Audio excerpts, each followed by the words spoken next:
So good morning, everyone. If you'd please join me for O Canada, followed by a moment of quiet contemplation.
Okay, thank you. Please be seated.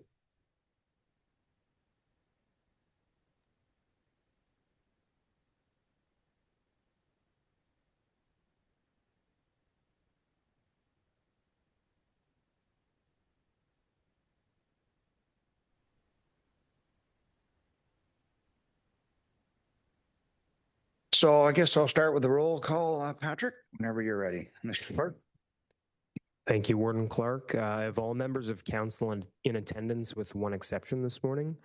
We've received regrets from Councillor Leduc with alternate Councillor Ben Verkeek in attendance, and you have your quorum. Thank you. Is there anybody who has to leave early today? Councillor McKellen. I have to leave at 11. Thank 11 you. o'clock? We might make it. Warden, I have to leave by latest 10:25. Thank you, Councillor Sandu. Not seeing any others, so I think we'll be okay as far as quorums go. Councillor Verkeek has his hand up. Oh, yeah. I need to leave around 10:25, 10:30. Okay, you're heading to the same function, obviously. All right, thank you. If there's no others, then I will look to Councillor Dolan for approval of the agenda. Thank you, Your Worship. Moved by myself and seconded by Councillor Fryer that the agenda for the June 9th, 2026 meeting of County Council be approved. Any questions arising from the agenda? I will try and remember to look on screen. Not seeing any, so all in favor? That is carried. Thank you. Do I have a disclosure of pecuniary interest from any member of council? Again, if you find yourself in that situation later, please declare it at that time.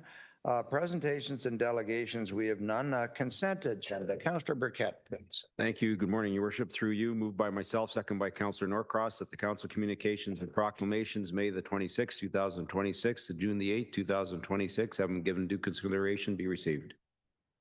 Any questions arising from the proclamations? Not seeing any, so all in favor?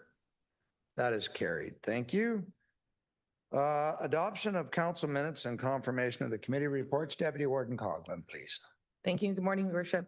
Moved by myself, second by Councillor Locks, that the following council minutes be confirmed and adopted and Committee of the Whole reports confirmed. County Council minutes, May 26, 2026, Committee of the Whole report of May 26, 2026, and Committee of the Whole confidential report, May 26, 2026.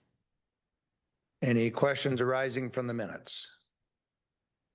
I'm not seeing any, so all in favor?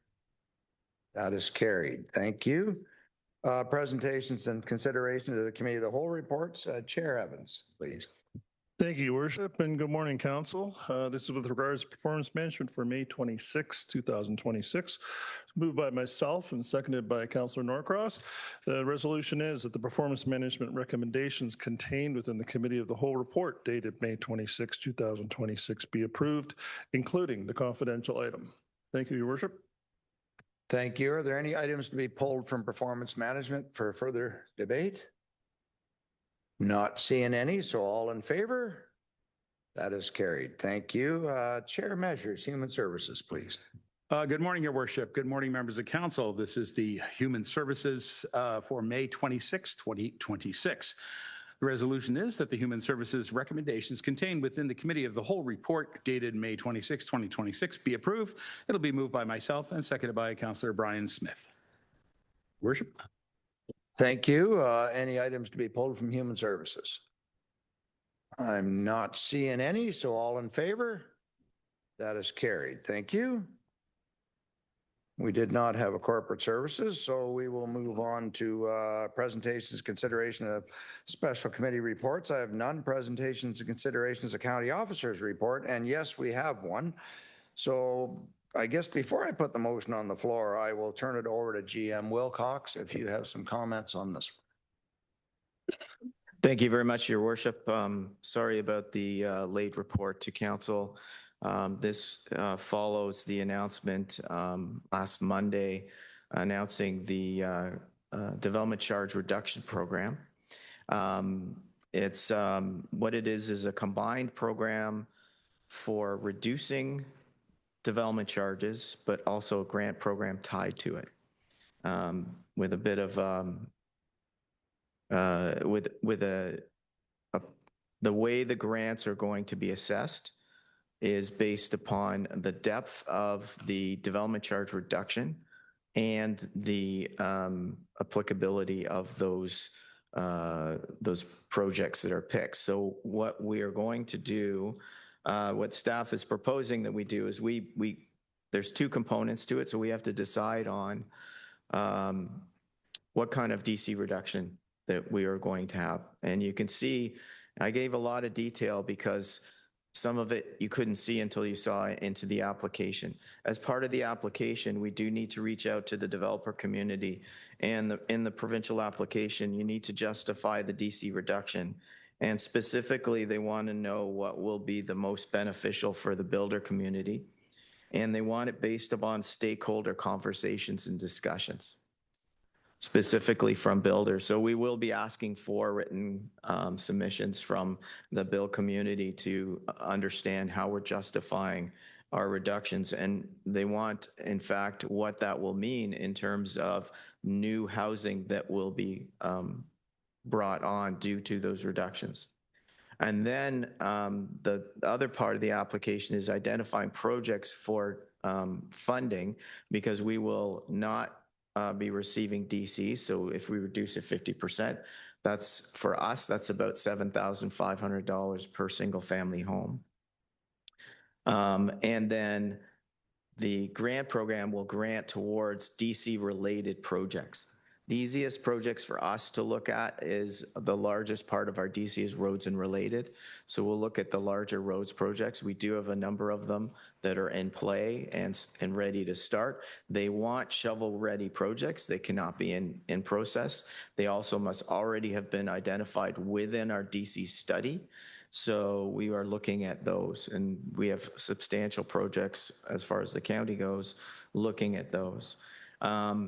So that we'll combine that together. And then the conclusion that I reached at the bottom there was that this only makes sense if we can demonstrate a net benefit. So the amount that we reduce our DCs, if we can offset that with a grant program that will help us move forward. There are some caveats. There is no funding for upfront financing because we'll still have to finance these projects. Although thankfully the way that the funding goes, it's on a milestone basis for the project. So it won't be quite as onerous as what we thought at first, because it's over 10 years. But if there are any project overruns, if there are any extra costs, the municipalities responsible for those. You can't add that onto your application afterwards. And then, so we'll look at that in terms of what makes sense. I didn't put a specific program down because we've only had this for a week and a bit. And it was just fluctuating too much in terms of what we could actually provide. But I will, if you give approval to move forward, we can provide communication back out to council in terms of what the package is that we are putting together and proposing going forward. And then we do have an opportunity after the projects are assessed by the province. It comes back to us with how much grant will be provided by project. And we can assess then whether or not we actually sign the agreement that goes forward. There's a funding agreement that you sign with the province. So that's the program in essence. Happy to have any questions on that. Thank you. Okay, I'll start with Councillor Dolan. Thank you very much for that, GM Wilcox, and a tall order in a very, very short period of time, all of this to be done by June the 19th. I just want clarity on the one item that you mentioned last, and that it's contingent on you can decide not to sign.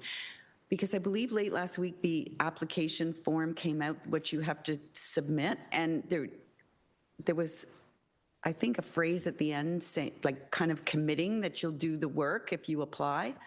I'm worried that you have to sign that and then you don't get the percentage grant you were hoping for. And then are you still committed, or is there a way to back out if it's not financially feasible for us?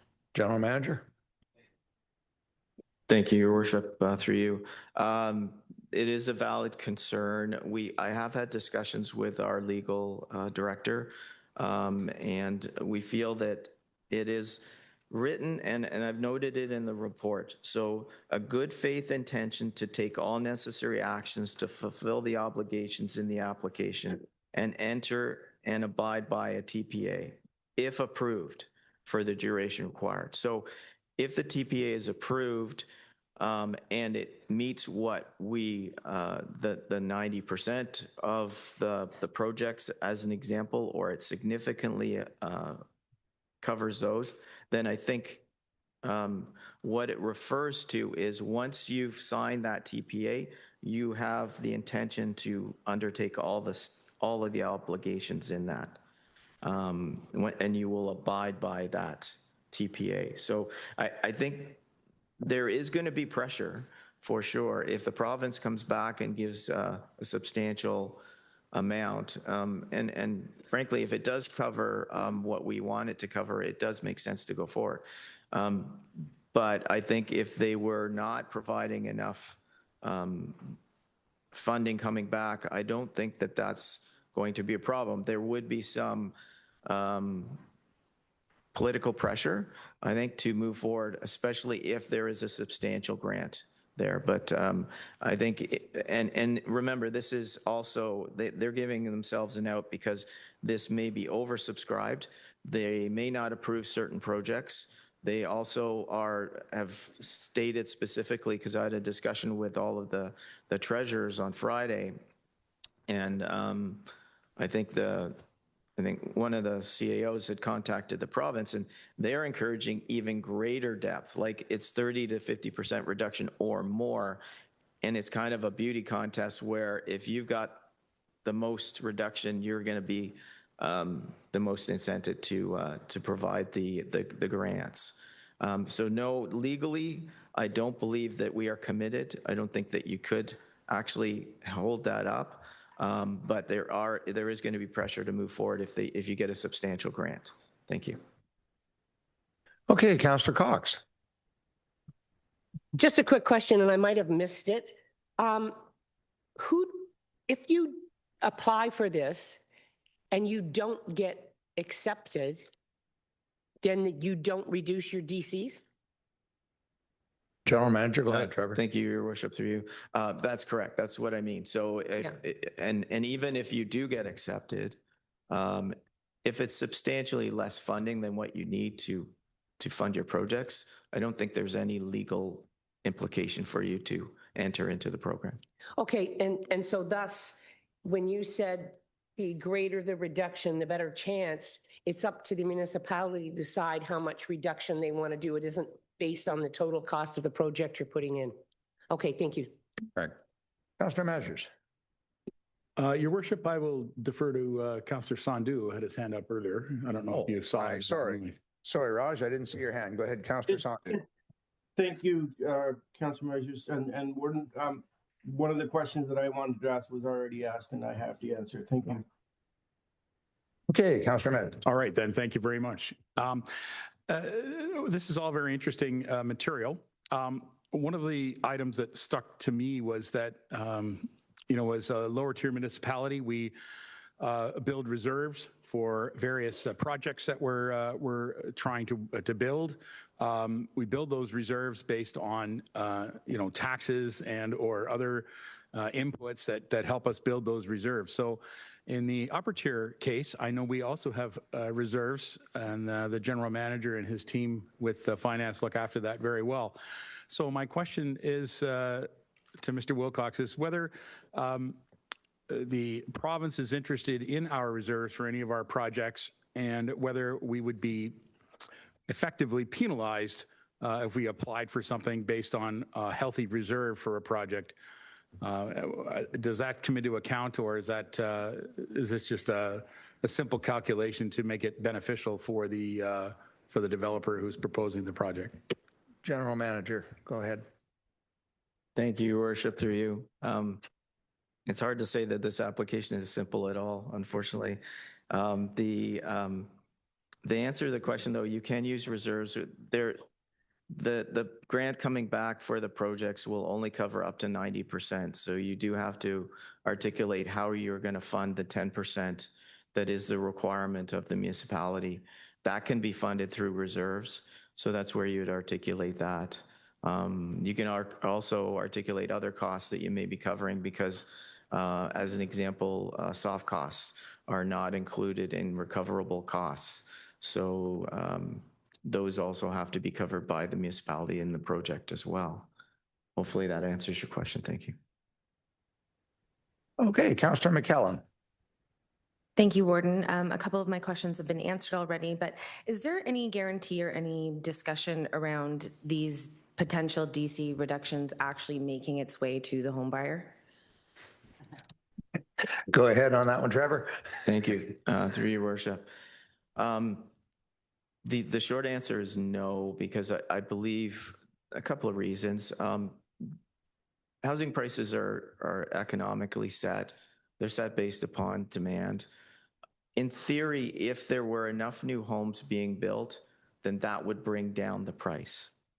But if there aren't, it would still be competitive. And what this is doing, according to the builders, is it's helping to unlock their projects because they're not sustainable right now. There's too much cost overall, so they are not either able to make a profit at all or not the profit margins that they need to make. This will help them do that, so hopefully unlock some building that will go forward. But as far as prices, it will really be market related. Thank you. Councillor Burkett. Thank you, through your worship. I think my question's been answered, but I struggle with the 10% that we got to make up. So the way I see it, even if we took it out of reserves, the taxpayer is still paying for this project. So ultimately, we all have to pay so the developer is able to build these homes. I think I'm correct. Go ahead, General Manager. Thank you, Worship, through you. That is correct. What we're going to do is the math on how much we get versus how much it costs us. So yes, we are going to weigh the 10% based upon a grant. So easy math would be if we apply for $100 million and we get 90, we still have to put in our 10. And how much do we sacrifice then based upon DC's lost? So if we lost out on $90 million, it's break even. If we lose out on maybe less, then that would be net benefit for the county to help move that project. Also, it will help move the projects forward. So these are projects that we do have on the books, but we are going to be able to accelerate them because of this funding. So that's one benefit with this as well. If a supplementary, if I may, through you, Your Worship. So my understanding is DCs, when we do our DC studies, whatever breaks we're given to whatever group, we need to make it up somewhere, correct? That's the way the province says that we need to do it. So that 10%, but you've answered my question, but the 10% has to be made up somewhere. All right, thank you. Correct. Councillor Evans.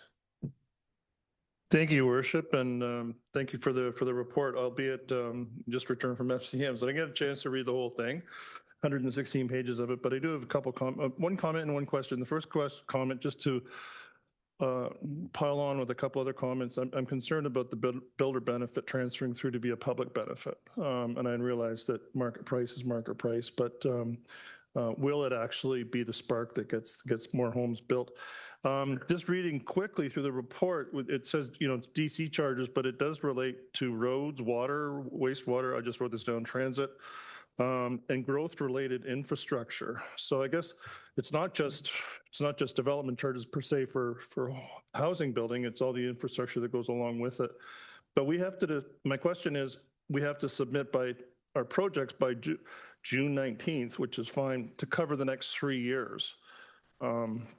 I know that all of us probably have projects in the works. Is there an opportunity for the lower tiers to be able to include additional projects on this? Are we able to go back in 6 months from now and add to this list to piggyback on it? I understand Councillor Burkett's question about the 10%, but in my mind, I'm more the side that, inflation and what it is, the 10% now is worth it than 5 years from now, when inflation will probably drive it a lot harder, the higher the actual cost. So I guess if I could, General Manager Wilcox, just a question about the project scope and how many projects we can add, or are we done by June 19th? Can we add any after, or is there any opportunity for lower tier to add to that? Go ahead, Trevor. Thank you, Worship, through you. The short answer to adding is no. The cutoff for the application is 10 a.m. on the 19th, and no nothing can be changed after that. They're asking that you group it into limit to about 5 projects. The projects, though, can be a grouping together of projects, must be related to what's in your DC studies already. So any infrastructure building projects that contribute towards growth can be added. It can be even community type buildings. However, the province is going, and they've stated in their application that they are going to weigh the granting of dollars based upon first infrastructure that will enable housing. So that, what comes to mind, of course, is water and wastewater as an example, because without that, you cannot even entertain building a house. So they will have a criteria. They haven't exactly outlaid it, but it is notionally mentioned in the application in terms of how they're going to review these applications. So no, you can't go later. Now, the other thing I just want to be clear on, the DC reduction is for 3 years. So it's the next 3 years. However, the funding is extended across 10 years. So the projects must end, and the funding will end by 2035. So it does allow a 10-year build. They do want, and they will wait probably towards grants for things that will be built sooner than later, because they want to, of course, enable housing as quickly as possible. Thank you. That's fine. Thank you, Warden. Thank you, General Manager. Councillor Van Staveren, did your question get answered? It just got answered. Perfect. Councillor Snell. Thank you, Worship, through you. To General Manager Wilcox, when you were speaking with legal, did you have the opportunity to have the conversation of that there is no recourse from builders to the county? Because obviously when they're setting their pro forma for the investment, they're going to be factoring in that potential reduction. And then if we back out and choose not to move forward with the program, they're going to have to put that back in. Did you have a chance to just clarify that we're protected, please? Go ahead, General Manager. Thank you very much, through you, Your Worship. Yes, because of the short duration of the program. So we have to have our application in by June 19th. The province will communicate back to us. They haven't set an exact date, but all the agreements have to be in place by August 21st. So that the builders will know definitively what the DCs are by August 21st. Go ahead, supplementary. Thank you. So then would we know then which projects would be funded for us by they're going to turn it that fast? Yes. Okay, thank you. Perfect. Okay, I have Councillor Anderson, Bell, Brian Smith, and Locks. So Councillor Anderson. Thank you, Your Worship. Just two questions particularly. So 90% of the project costs, do we have a number of projects that are shovel ready that exceed 90% in DCs? Go ahead, Trevor. Through Your Worship. So the 90% is how much the maximum funding per project that we could receive back. Our cost of that will be up to 10% or more. So there is an example, if you look in the sample agreement, that what comes back, they may fund one project 90%, another project 50%. They haven't really articulated exactly why they would choose those levels, but it will probably be because of restrictions in terms of the amount of dollars that they can give out and how much housing enabled they think they're going to enable. Then, so we have the cost of that contribution, and then we have the cost of the DCs that are foregone. And that's what will be our piece. So we'll weigh that against the total grant. Okay, thank you. And the second question then is the 10% then in theory that we'd have to cover the threshold.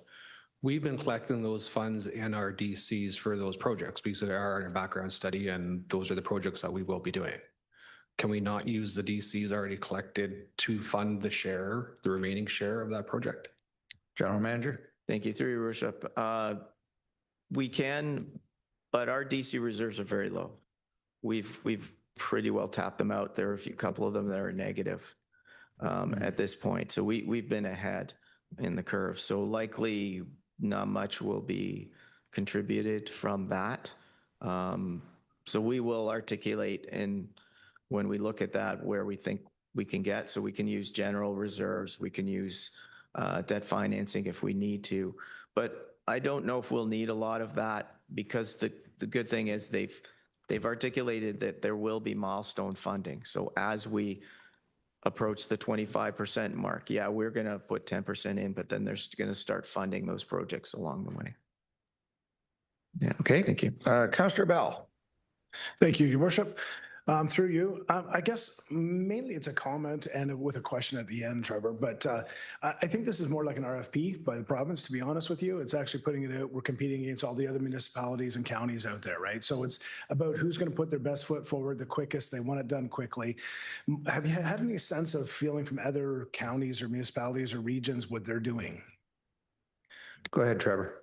Thank you, through you, Your Worship. Yes, I've had discussions with the ORS group, which is the Ontario Single Tier and Regional Treasurers Association. Most of them are putting in some form of application for sure. So they will be putting in that. With our member municipalities, there was a lot of debate. The challenge with your own municipalities is the problem with being ahead of the curve, as an example. So you've already built out your infrastructure and there isn't a shovel-ready project right now ready to go. Or even the size of those projects. I think that the province will look at big bang first. So they'll look at how many houses can they really push forward. So depending upon what your plans are with housing development, if it's not providing a significant amount, it's going to be harder to get the attention of the province, I think, to do that. They may say, okay, fine. Like I'm not saying they won't, but it's my sense with the volume that's going to come in, they're going to have to quickly kind of pull that off.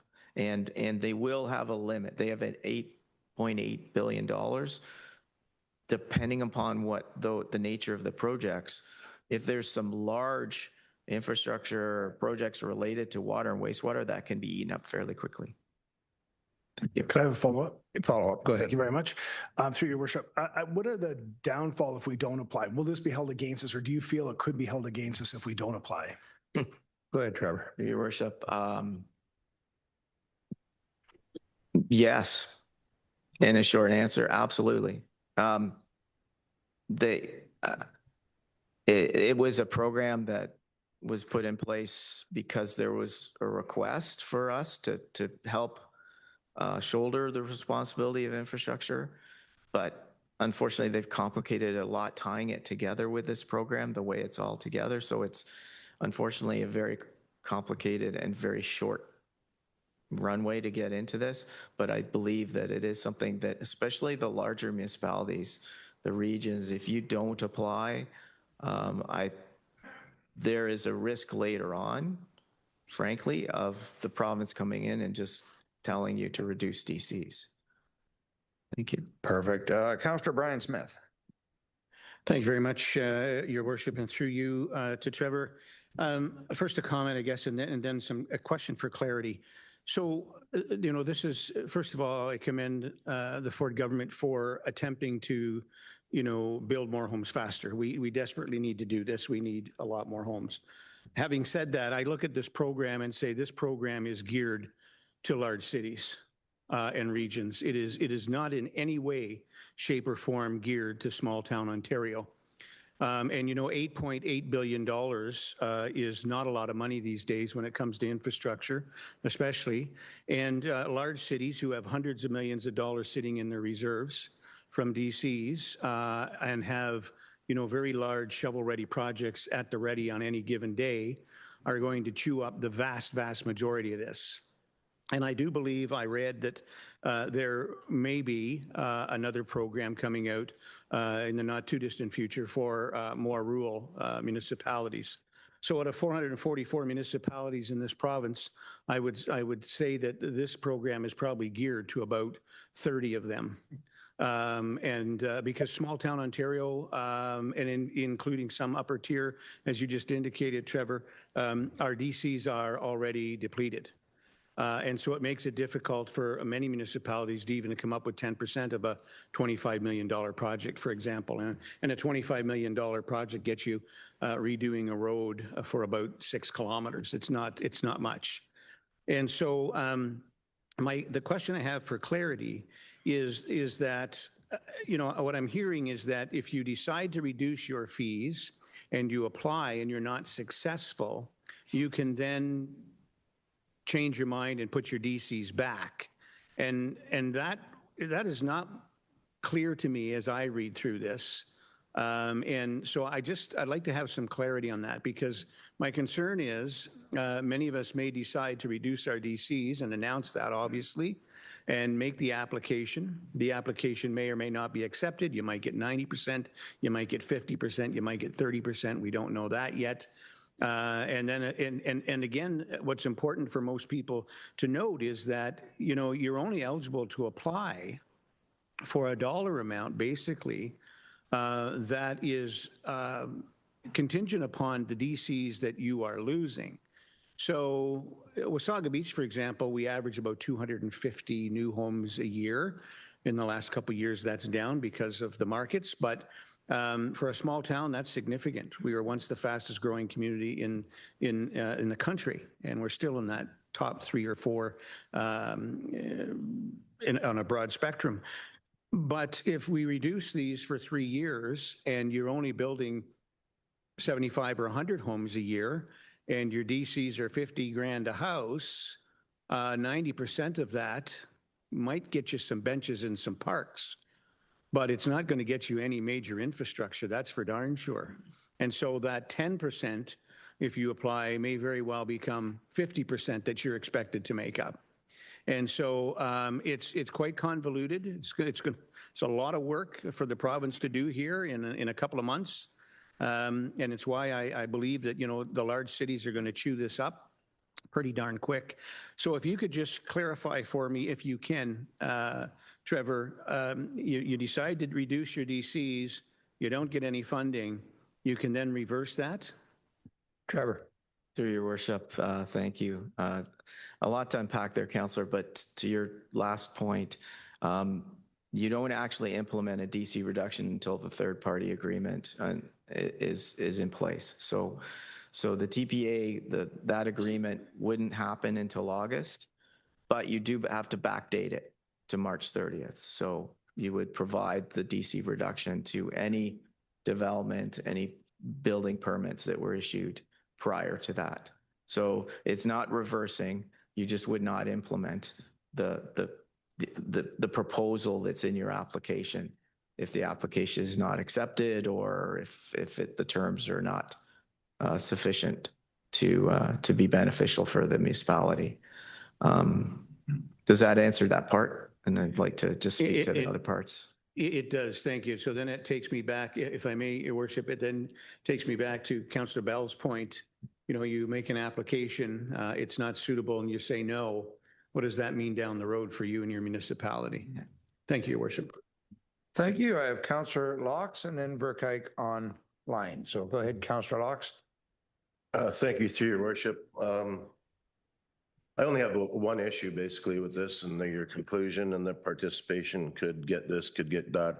It seems like it's all one-sided. It's for the building and everything, but it doesn't address affordability. And I think, unfortunately, that's actually a bigger problem in this province right now than it is to get more infrastructure in cheaper, get more housing and all that. So I would like to see, unless I've read it wrong, I don't see anything that's really going to address housing affordability. If you think the builder's going to get a cheaper way of building something and he's going to pass that savings on to the end user, I think we're kidding ourselves. Thank you. Thank you. Online, Councillor Verkijk. Yeah, so this might have been answered already. Growth should pay for growth, and having to put 10% from the existing property taxpayers isn't a great deal. But did I hear correctly that they could just 2% and that the property taxpayer would have to pay 50%? And if that's the case, does the county or the municipality have the option not to engage in that agreement? I believe so, Trevor. Thank you, through you, Your Worship. Yes. If it came back and it was unfavorable terms, then we could choose not to participate. For sure, we'll have to assess that because we are going to articulate how we would deal with the 10% that's in there. And then if all of a sudden that is bigger, then that would be a different factor and we'd have to figure out how we would cover that. If it still makes sense. If it doesn't make financial sense, then no, we would not entertain the agreement. I would like to speak just for a minute about looking at this from a size perspective. Yes, this program is intended for the municipalities that do have DCs. There's about 200 municipalities in Ontario that have DCs. There are a bunch that do not. So that's the other program that there's funding that the province said they will contribute towards other rural and northern municipalities for. But I would be careful about saying for sure that the province is not going to look favorably on smaller municipalities. I really think it depends upon how you articulate that in the application. If you've got a strong endorsement from the builder community that says this will definitely make a difference, and that's in your application, I believe that the province will look at that.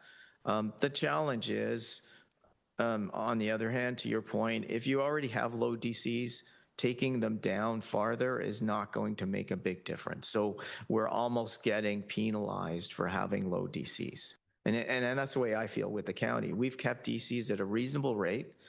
So the quantum, the amount that we can actually reduce is not as much as some of the other regions where they have very high DC rates. So that is a challenge. Thank you.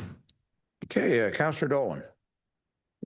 Thank you. I see it as a bit of being caught between a rock and a hard place. I think that if we don't make an application and show that effort, then when we all march into our delegations at AMO and ask for this or ask for that. They're going to look at what side of the ledger we're on. Were we part of the group that played ball, or were we the black sheep? And so I think if we apply and get denied, that's one thing. But if we kind of snub our nose and don't apply, I think that sends the wrong picture.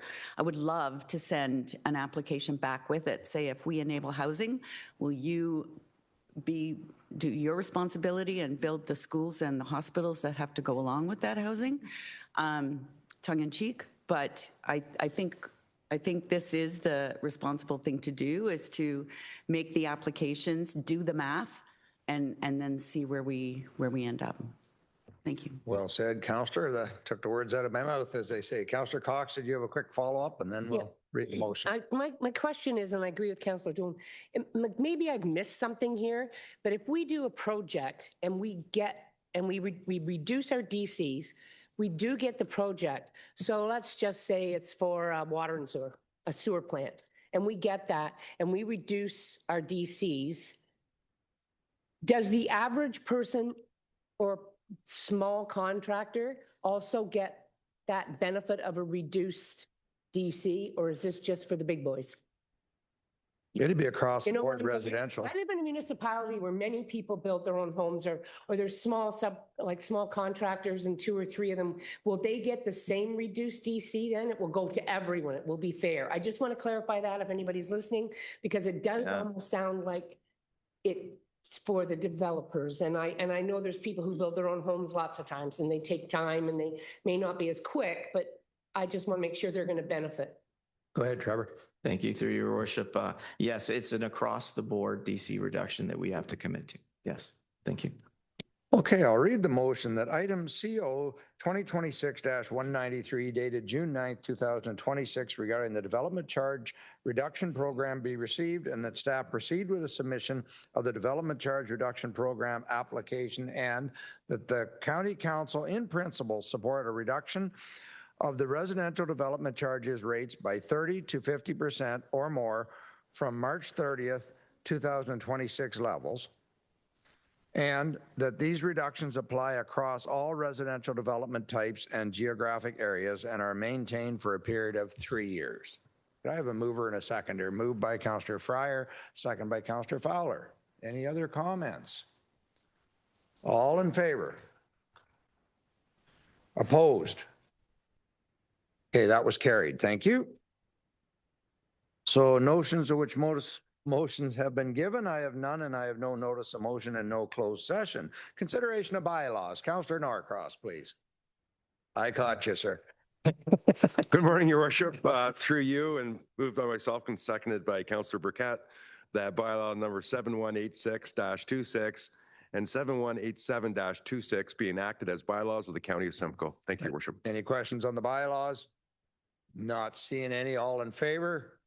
That is carried. Announcements. Simcoe County Archives is celebrating their 60th anniversary this year, and today is National Archives Day. So the archives play a vital role in preserving permanent records of both county and its local municipalities. You know, I remember when I got on council, everything was paper, right? And there must be one awful stack there from Ramara, so can't even imagine what the rest of us have got stored over there. With thousands of historical documents spanning hundreds of years, it's truly an incredible resource for protecting and sharing our collective history. And if you can please join me at the archives at 2 p.m. today for the celebration of the 60th anniversary, we'd be thrilled to have you there. So any other announcements? Councillor Norris. Thank you, Warden. And just to recognize and send thanks on behalf of all the residents within the South Georgian Bay Lake Simcoe region to Lynn Dolan for her position as the appointed provincial chairperson since September 2007, when she was first appointed by the Honorable Laurel Broughton, Minister of the Environment, up until last October. Under Lynn's leadership, the committee oversees 4 watersheds, approximately 10,000 square kilometers in area, 52 municipalities, and 4 source protection authorities. All in all, the regional committee controls almost 1/3 of all the drinking water systems in Ontario and providing safe drinking water to all of us. The Severn Sound Environmental Association One of the authorities recognized Lynn 3 weeks ago at their awards event with the Drinking Water Source Protection Legacy Award for her 18 years of service. I think on behalf of everyone, Lynn, thank you.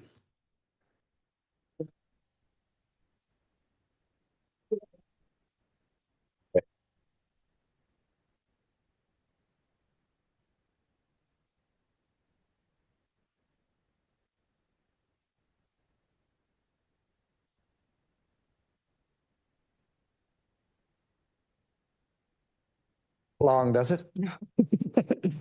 Councillor Norcross. Thank you, Your Worship. Through you to Councillor or Chair Dolan. Thank you for everything you do. And this is the first time we've been together to over 25 years. First time I've ever seen you blush. There we go. Oh, really? Oh my God. Oh, you're crying. I'm sorry. Thank you. Any other announcements? Councillor McDonald. Thank you, Your Worship.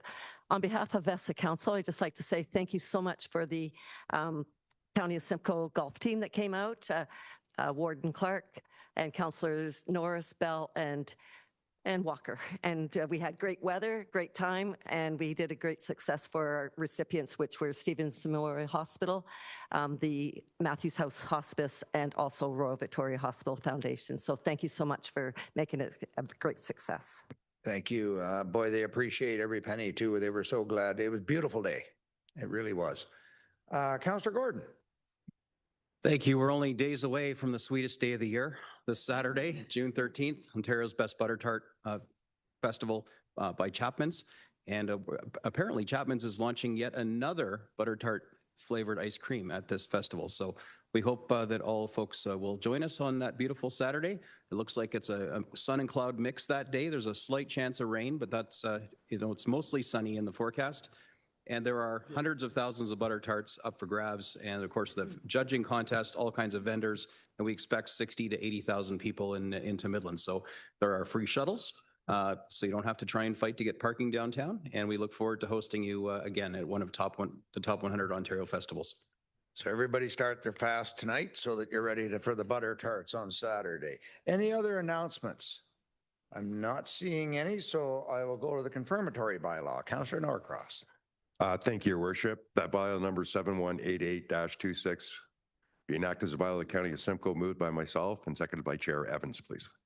All in favor? That is carried. And finally, that the June 9th, 2026 meeting of County Council be adjourned at 9:47 a.m. Moved by Councillor McDonald, second by Councillor Measures. All in favor? That is carried. So we will roll into Committee of the Whole. I think Judith just went out to get everybody. I know I have some patient people in purple waiting for Committee of the Whole to start. Welcome.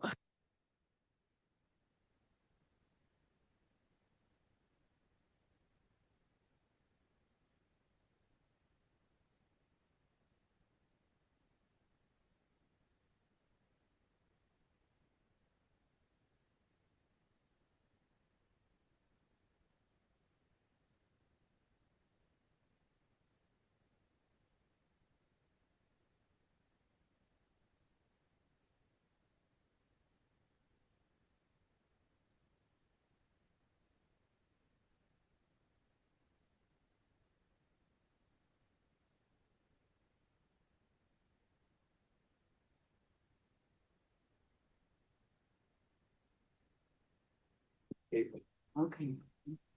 I'm sure you and I will be there. So I'll call the meeting to order. I think our city reps have come in now, and I'll look for a roll call from my clerk. Mr. Trafford. Thank you, Warden Clark. So we have all members of council present again, with a few exceptions. Again, we received regrets from Councillor Leduc, with alternate Councillor Ben Verkeek in attendance, and city reps have now joined us. And we have earlier Councillor Durnford in attendance. Earlier Councillor Fallis is, I believe, online. It does not appear that Mayor McIsaac has joined us. Councillor Negussi is absent. Barrie Mayor Alex Nuttall is present, and Barrie Councillor Rietma is also present. You have your quorum. Okay, welcome everyone. I will look for an approval of the agenda. Councillor Dolan, please. Thank you. Moved by myself and seconded by Councillor McDonald that the agenda for the June 9th, 2026 meeting of Committee of the Whole be approved. Any questions arising from the agenda? Not seeing any, so all in favor? That is carried. Do I have a disclosure of pecuniary interest by any member of council? Councillor Van Staveren. Thank you, Your Worship. I'll be declaring a conflict in item 14.2 enclosed, and I will relay that enclosed when the time comes. Thank you. Thank you. Are there any other declarations? Again, if you find yourself in that situation later, please declare it at that time. So next we have presentations and delegations. So I'd like to invite down Heather Lewis, past president, and Diane Porteous, president, to provide a presentation on behalf of CFUW Aurelia.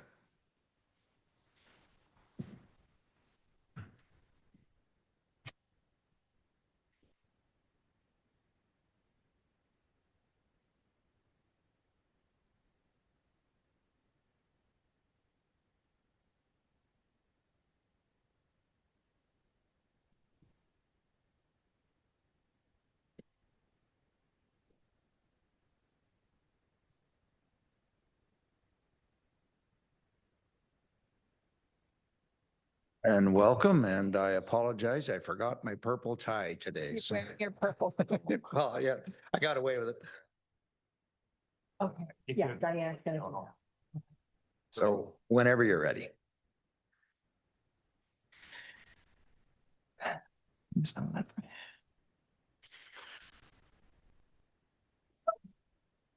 Pretty on. Yes, okay.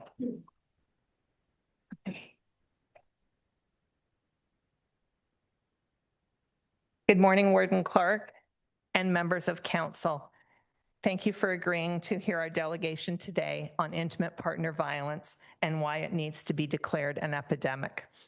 For the record, I'm speaking on behalf of CFUW Aurelia. CFUW is a women's organization that believes in education, advocacy, and equality. CFUW Aurelia has over 120 members and is part of a national organization of more than 6,700 women across Canada. With me is Diane Porteous, president of CFUW Aurelia. Many of our members are in the gallery today wearing purple, the color which worldwide represents courage, survival, and honors survivors and recognizes the victims of intimate partner violence. Today, we are asking council to declare intimate partner violence an epidemic in the County of Simcoe. 115 municipalities across Ontario have already taken this step, including municipalities represented in this room: Clearview, Bradford West Gwillimbury, Ramera, Oro-Medonte, Severn, and also the cities of Aurelia and Barrie. And the leadership of these municipalities is sparking a movement outside their jurisdictions.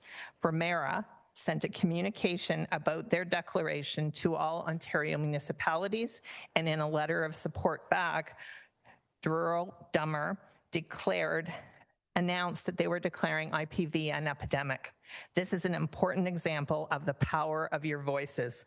A declaration does not require a financial commitment from the county. Rather, it recognizes the seriousness of the issue, raises awareness, and supports the organizations that are working directly with victims and families. It also amplifies the needs detailed through each municipality's community safety and well-being plan. Today's delegation is in partnership with Aurelia's Green Haven Shelter for Women, who are represented here in our gallery.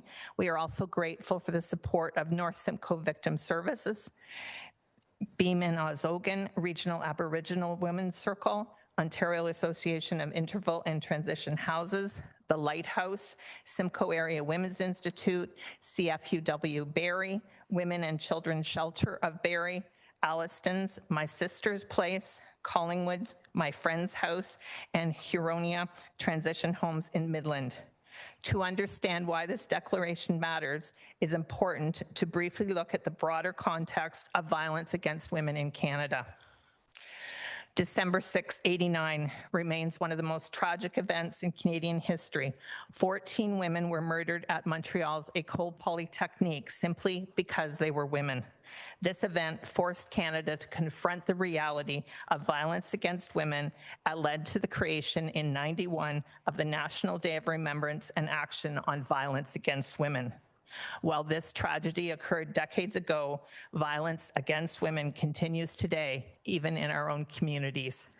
Gender-based violence can take many forms, including intimate partner violence. It is important for us to look at these two terms. Gender-based violence relates to violence that is rooted in gender inequality and power imbalance. It includes many forms of abuse, including harassment, sexual violence, coercive control, and exploitation.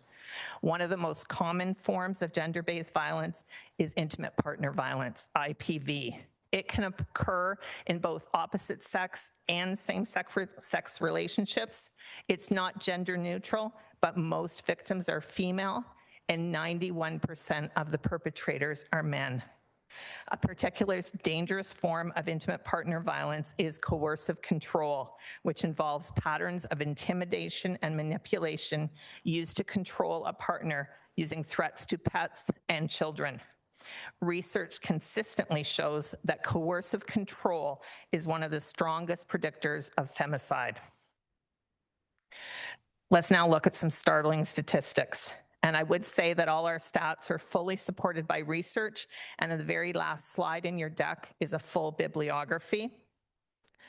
The first fact, 33% of Canadian women have been sexually assaulted.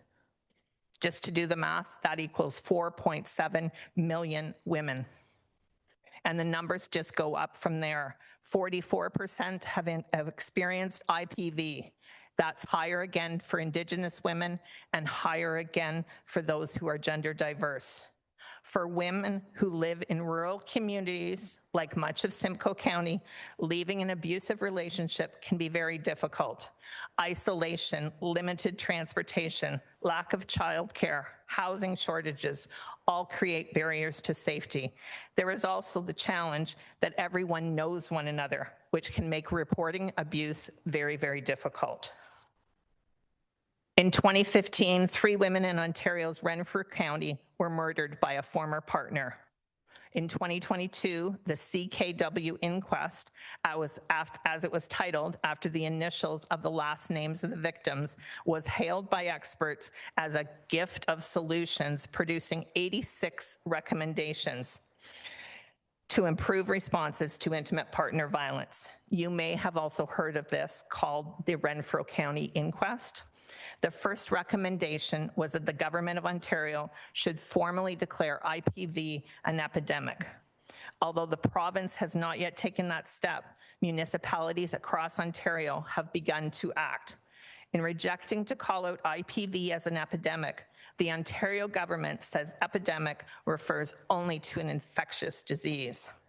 I will now share some IPV stats from the OPP, North Simcoe Victim Services, and Area Violence Against Women agencies. A recent statement from the OPP is deeply concerning.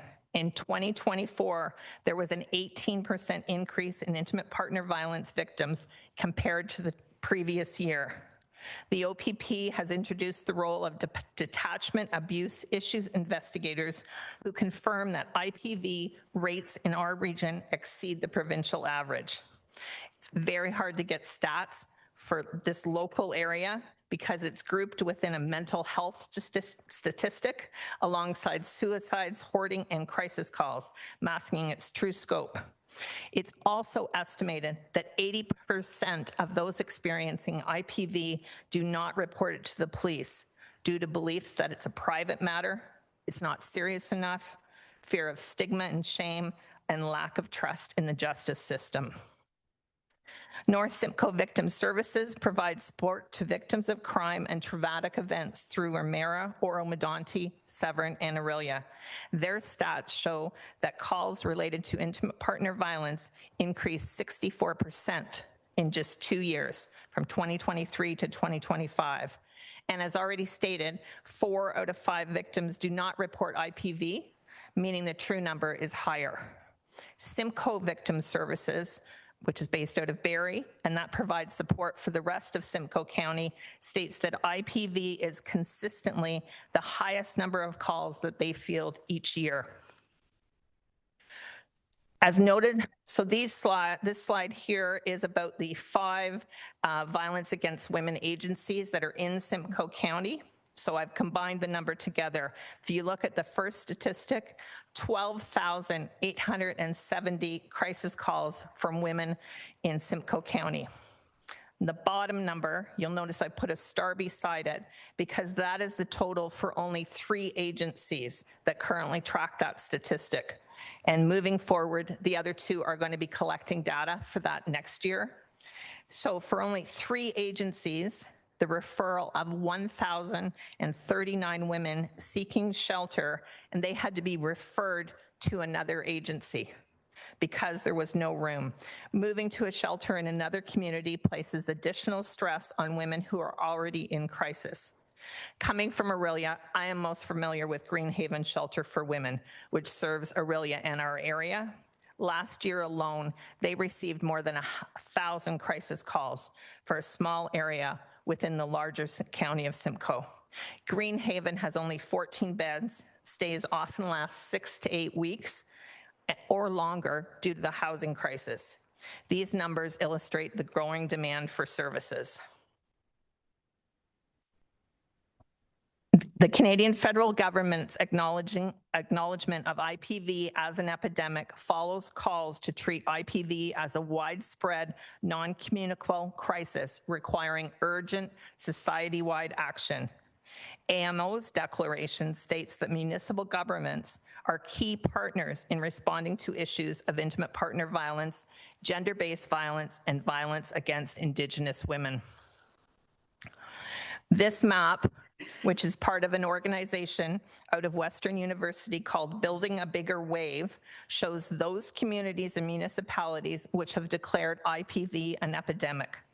As more and more municipalities declare, the people of Ontario are putting pressure on the province to act. The next map, which I've created, the blue dots represent those municipalities that have declared IPV an epidemic. And it is important to note that in November 2023, the municipality of New Tecumseh supported Aurora's resolution to declare IPV an epidemic. And in December 2024, the municipality of Penetanguishene support their police services board who recognized IPV as an epidemic. We believe that the County of Simcoe and all its townships should formally declare IPV an epidemic to demonstrate to our community that this issue is of paramount importance.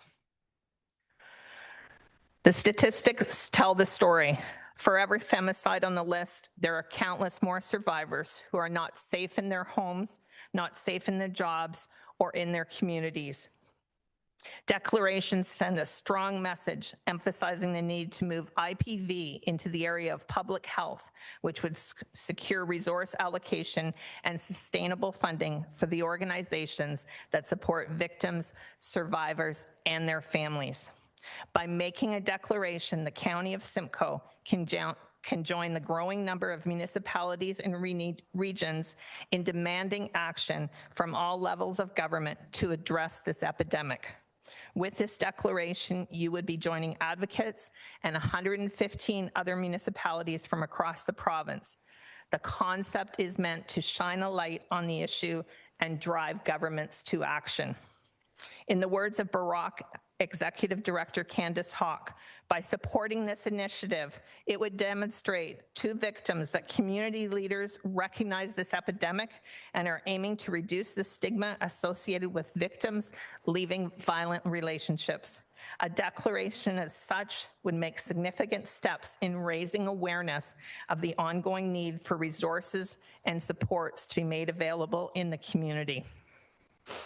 As our letter of support from Kim Nishaw, Executive Director of North Simcoe Victim Services states, we wholeheartedly support the initiative advocated by CFUW Orillia to declare an intimate partner violence crisis in our region. Our stats alone for calls for support for victims of intimate partner violence have increased 64% from 2023 to 2025. Those in abusive relationships can feel hopeless and isolated, but a declaration of IPV as an epidemic can help change that. Our request to the County of Simcoe, as noted at the beginning of the delegation, is to pass a formal motion declaring IPV as an epidemic and to ask the province to make the same declaration. This declaration would demonstrate leadership, raise awareness, and support frontline organizations in our community. It would also align the County of Simcoe with other municipalities across Ontario, recognizing the urgency of this issue. For those individual municipalities here today that haven't made a declaration, it would be our hope that this delegation has given you enough information to formally make a declaration in your own municipality. It sends a powerful message. Survivors are seen, they matter, and they are not alone. There is no cost to this action, and should you proceed, CFUW Aurelia would be pleased to offer advocacy suggestions and work alongside staff to support next steps. Thank you for your time. And I don't know if can I answer any questions? I will open it up to the floor. Thank you, Ms. Lewis. Thank you, Warden I'll Clark. start with Councillor McDonald. Thank you, Your Worship. That was it. And a very heartfelt thank you for your presentation, your delegation. And I just think it's gut-wrenching for the statistics that are there that have increased. Like most of us we know that it's bad in all of our municipalities. We hear it from the Police Service Board, but to actually see the numbers of the increasing time at the time of life that we're at 2026 is heartbreaking. And I just want to say thank you to all of the members that came. And we want to say thank you for them sharing their stories throughout, because I do know some of them through my sister's place. And I just want to say that as a township, I know that Councillor Smith and myself will definitely be bringing this back, and we will be take your delegation through all your information to our council, and we'll definitely be a dot on that map. Thank you so much. Thank you. Councillor Brian Smith. Thank you very much, Your Warden, Your Worship, and through you to these ladies. Thank you. What an eye-opener, I'm sure, for many. These are staggering numbers. I can tell you, being the mayor of Wasaga Beach, I hear stories. I sit as the chair of the Police Services Board along with my co-chair, Mayor Measures, and when you're out and about, you hear about this issue more and more all the time. But this number was jarring for me. And then to see that 1,039 women are not able to get the services they require, they have to be referred to another service that perhaps doing their best, but might not be the best service that they require at that time. And I'll be very surprised if my Deputy Mayor Snell doesn't have something to say on this, because she's very passionate about this as well. And again, we will be making sure we bring this back to our council, and I'm confident that our council will support this. Thank you for all the work you do. Thank you for being here to represent this very important cause, ladies, and we'll be a dot on that map, I'm sure, in the not too distant future as well. Thank you. Thank you. Councillor Gordon. Again, another thank you for the presentation. In talking with our very own shelter, La Maison Rosewood in Midland, we have an unenviable status of being a municipality where we've had many femicides and recent ones. So I can assure you that this IPV declaration will be on our next council agenda before we rise for the summer.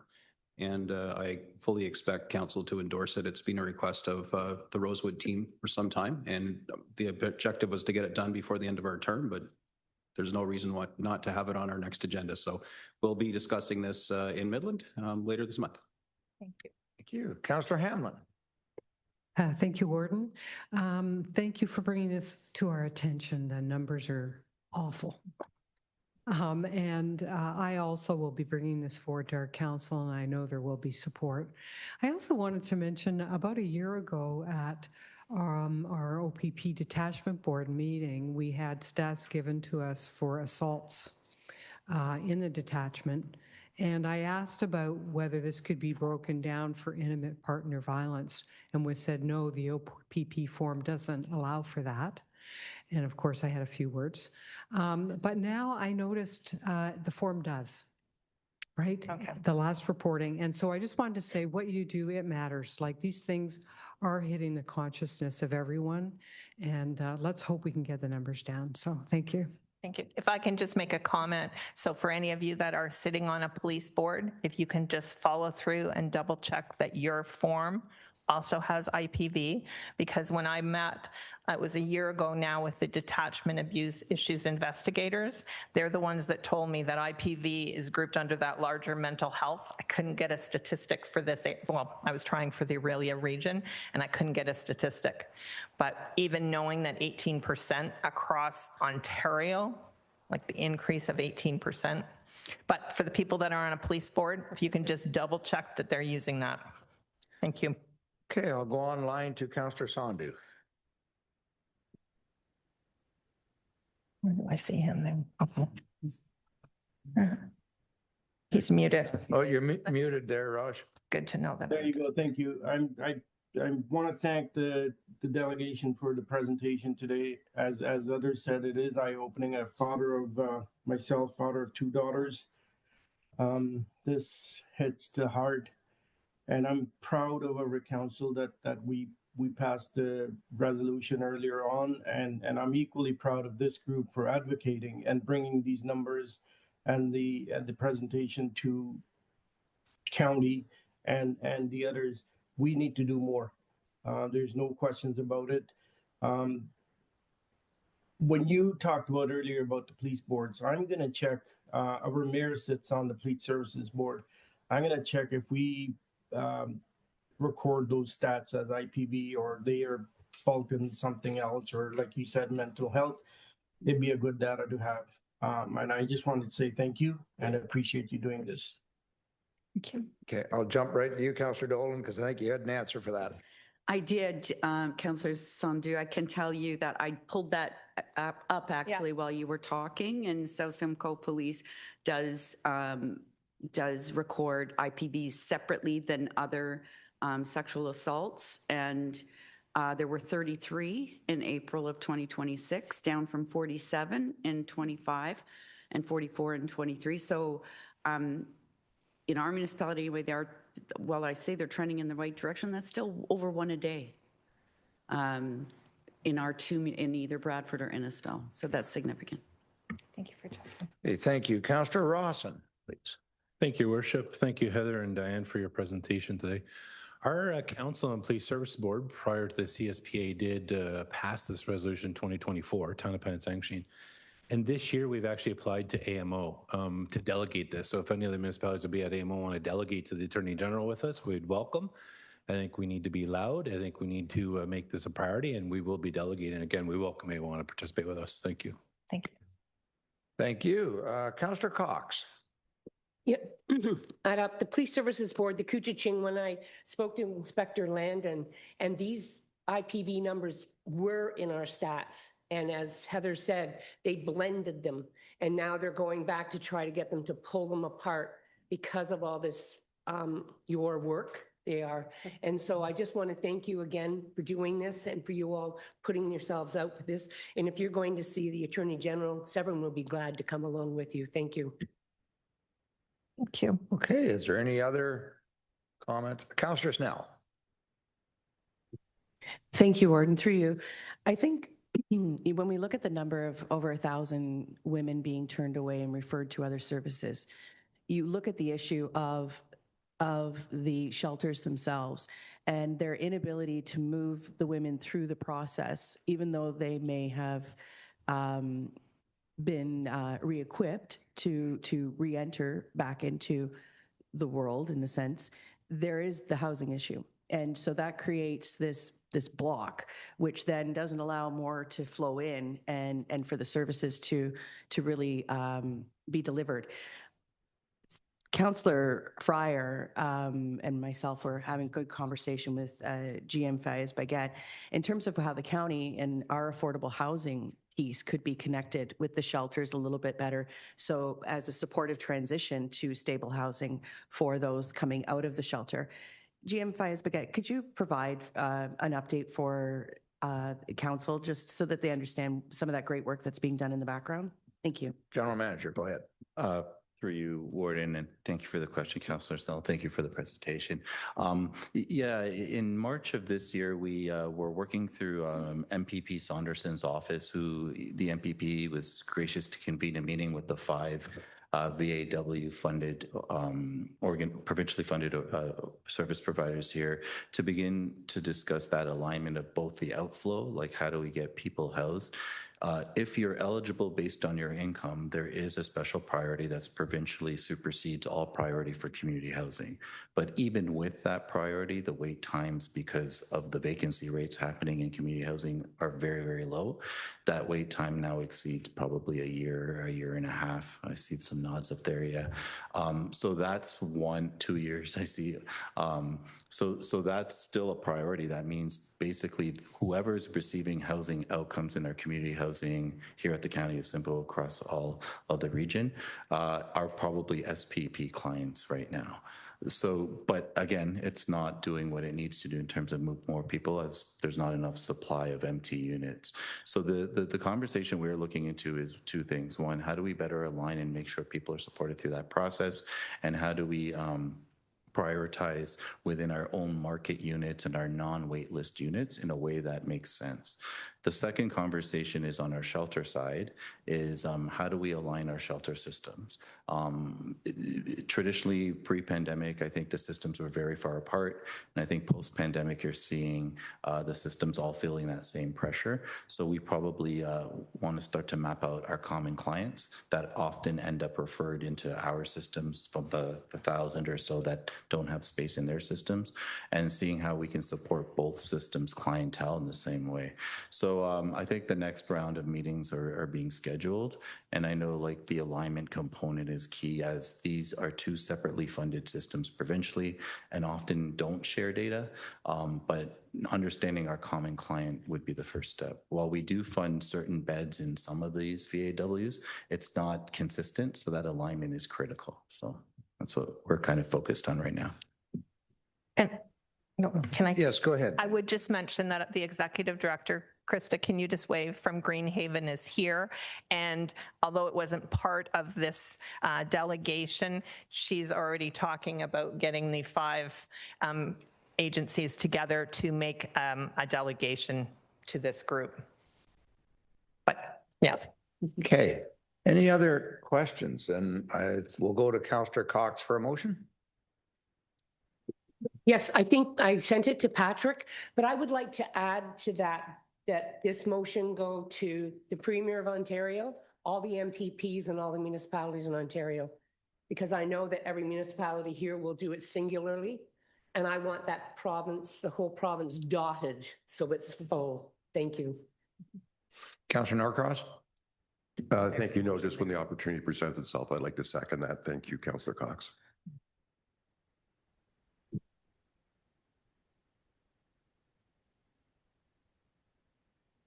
So are we done, or can we stay here? Okay. Okay, that's fine. Thank you. Just changing the motion slightly before Patrick puts it up. Okay. That happened right down. Yeah. And then I'll start crying.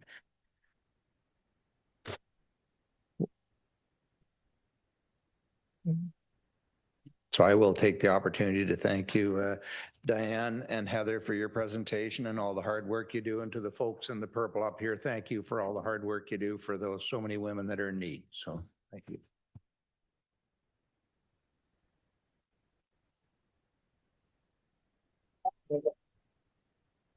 Dr. Dolan, just while we're putting this up. Sorry, just one question to ask if I could. So the province has told you that their reason for not supporting it is because of the pure definition of the word epidemic. Have you asked them what word they want to use? Like vital emergency? Or? Oh, yes. No, they want to use the word endemic. And just give me 1 second and I'll find that in my notes. And when I look up the word endemic, because I had to educate myself about that, endemic means constantly present, implies that not necessarily any action is needed. Yeah, I don't like that word. We won't use that one. Okay, I believe we have it up there, Councillor Cox. Have a quick read, see what you think. And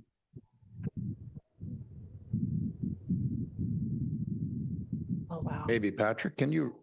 Last Yeah, go ahead and read it, Patrick. Thank you, Warden Clark. So the motion reads, whereas more than 4 in 10 Canadian women have experienced some form of intimate partner violence in their lifetime, and 1 in 10 experience it almost daily, and whereas the Ontario Provincial Police have determined that in 2024 there was an 18% increase in intimate partner violence victims compared to the previous year, and whereas Simcoe County Violence Against Women agencies received 12,870 crisis calls in 2025, be it resolved that the Council of the County of Simcoe declares intimate partner violence as an epidemic, and be it further resolved that the County of Simcoe requests support from its lower tier municipalities to declare, if they have not already done so, and be it further resolved that the County of Simcoe requests the Province of Ontario to declare intimate partner violence as an epidemic, and be it further resolved that this resolution be circulated to the local County of Simcoe MPPs and the Province of Ontario. Councillor Cox. Would this supersede the one that you sent to all the municipalities, or should we do that too? Excuse me, through the chair. Warden Clark, what do you think? It won't supersede ours. Like this will go out, Romero sent one. Yeah, so it's going to go to all the municipalities in Ontario also?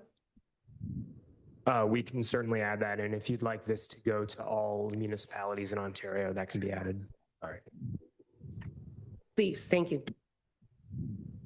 Councillor Lavoie, sorry. Oh, merci.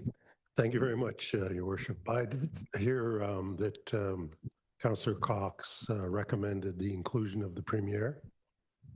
Thank you.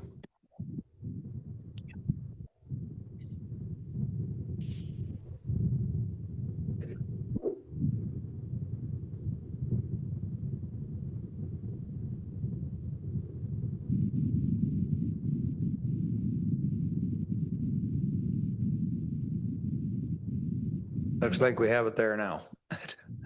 Okay, any other discussion on the motion? All in favor? Thank you. Opposed, if any? That was unanimous. Let's do this. Thanks for some of those. Thank you.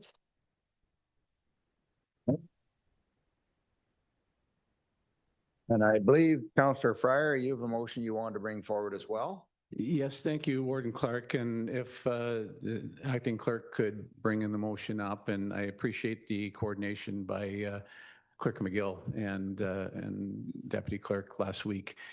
Just by way of a little brief background comment on this, this motion's pending as a result of the preliminary work that we just had heard about from Simcoe County staff and others over the past year or so.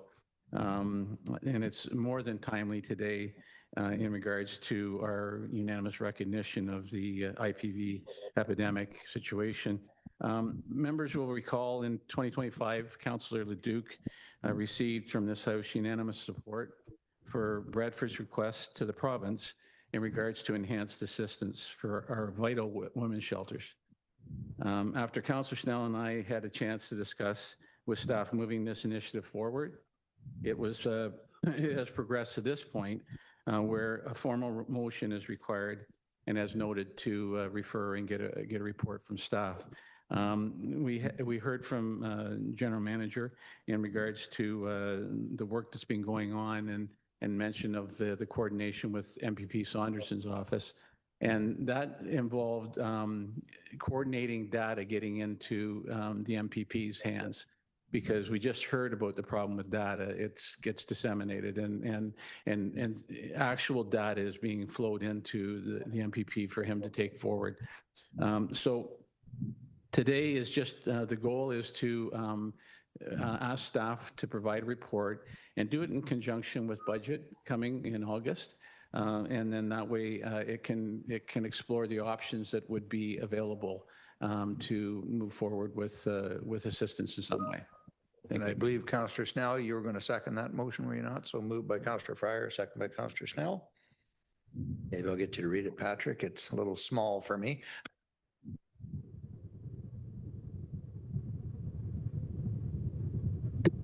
Thank you, Warden Clark. So the motion reads that staff review and report back with recommendations regarding how the county may potentially support the sector addressing intimate partner violence and align shelter services for eligible women and families.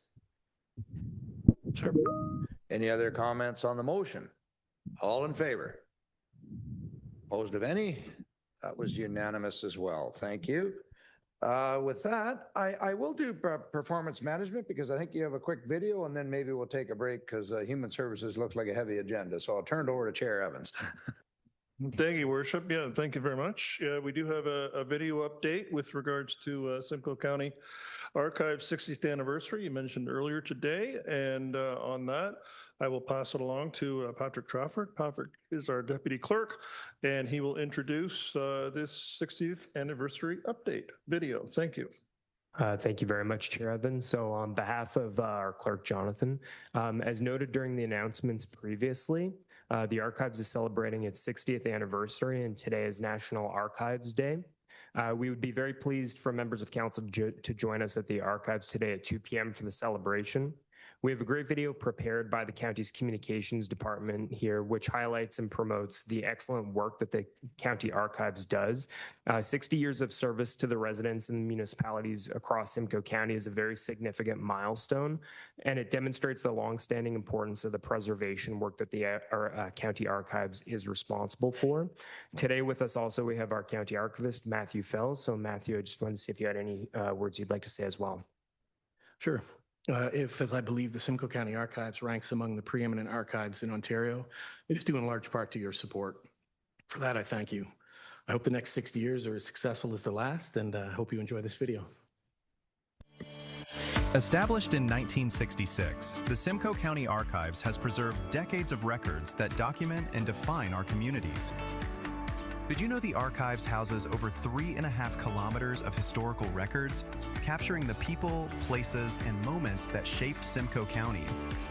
From our oldest records to today's digital files, every record is preserved with professional and state-of-the-art care for future generations.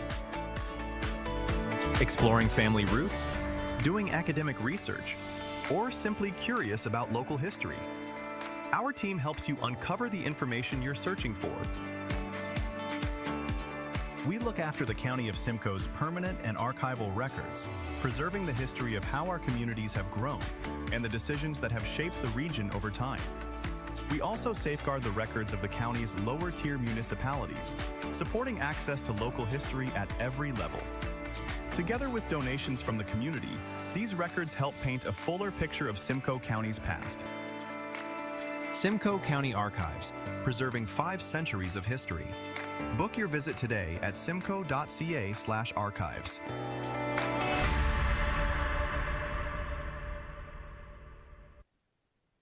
Great. Thank you, Matthew, and thank you to all your team. I think it's kind of appropriate that we have one of the best archives in all of Ontario because we are the cradle of history in Ontario, just so you're aware, and that we all take a pride in that. And we, of European civilization, I should qualify that. But even before that, there are a lot of Indigenous developments and history in this area. And I think we all are aligned that we love living here and nowhere else. And the reason we do love living here is because of the communities we have. And this historical context gives us a peace and a permanence that a lot of other people don't have. And I'm very grateful to have that, as I'm sure you are as well. So thank you again. I highly encourage everybody to go over there, as I'm sure you've already know, but we're in the midst of renovating and expanding, enlarging. There's a lot of really interesting things there for all ages to participate in. The museum is right next door as well. And I highly encourage everybody to take advantage of that. All year round, by the way. So thank you very much. Thank you, Patrick, for your help, and I'll pass it back to you, Warden. Thank you. So with that, we'll take a break because you have a pretty heavy agenda coming up. So be back at, say, 10:40. Thank you.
to chair measures for the afternoon.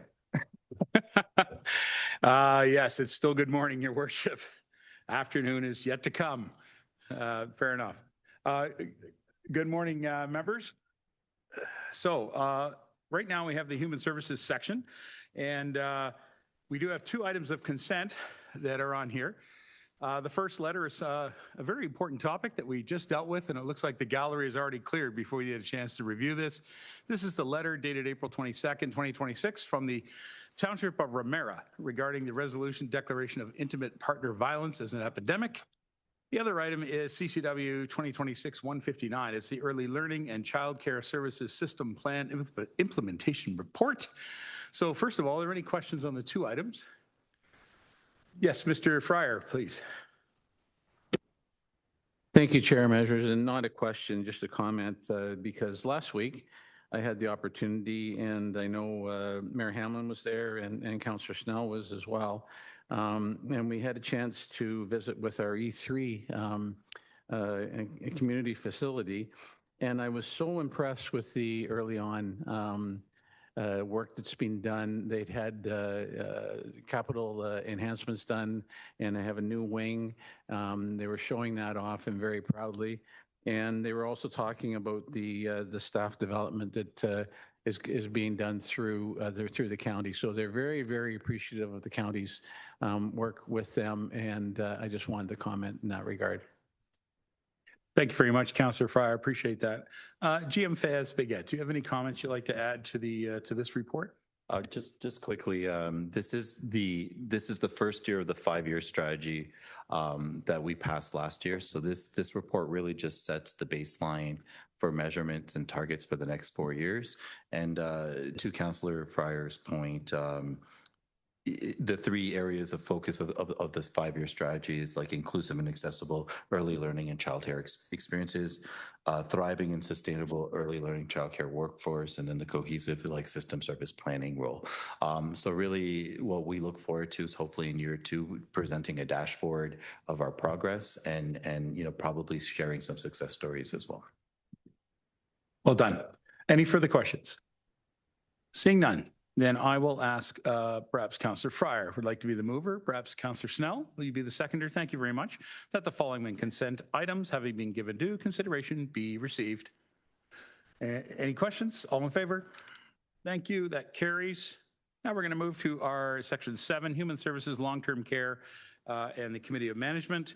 So at this time, General Manager Sinclair has a very exciting report. I'd like to ask her to speak to it before I even read about it. This is about the Enhanced Access to Spaces for Everyone grant. Jane, please tell us the excitement about this program. Thank you very much, Mr. Chair, and good morning, everyone. This is a very exciting grant application that we have been successful for. As part of our age-friendly planning, we know that access to seating in outdoor spaces is incredibly important for older adults. And we have applied numerous times over the years for a bench seating program, and we have finally been successful in this grant. So we're super excited to provide bench seating to the Warbler Trail as part of our own museum track across the road. And we're in the process right now of getting quotes for the work to be done, but we know that it will not only benefit older adults, but it will benefit all those who wish to enjoy the trail system. So we're very excited about this new grant. Excellent. Thank you very much. Are there any questions to Ms. Sinclair? All right, seeing none. Mover and seconder, perhaps Ms. Sternford, would you like to move that? Thank you very much. And to the Deputy Warden as our seconder, thank you very much. That item CCW 2026-176 dated June 9, 2026 regarding the 2025-2026 Enhanced Access to Spaces for Everyone grant, Simcoe County bench seating program be received, and that the staff proceed with the project funding for the 2025-2026 Enhanced Access to Spaces for Everyone grant from the Ministry of Seniors and Accessibility. Any further? Seeing none, all those in favor? That carries unanimous. Thank you. I do have next item is 7.2. The Ontario Health joined the long-term care and nursing pledge funding incentives. Ms. Sinclair, would you like to speak to this? Also a very interesting program, please. Thank you, Mr. Chair.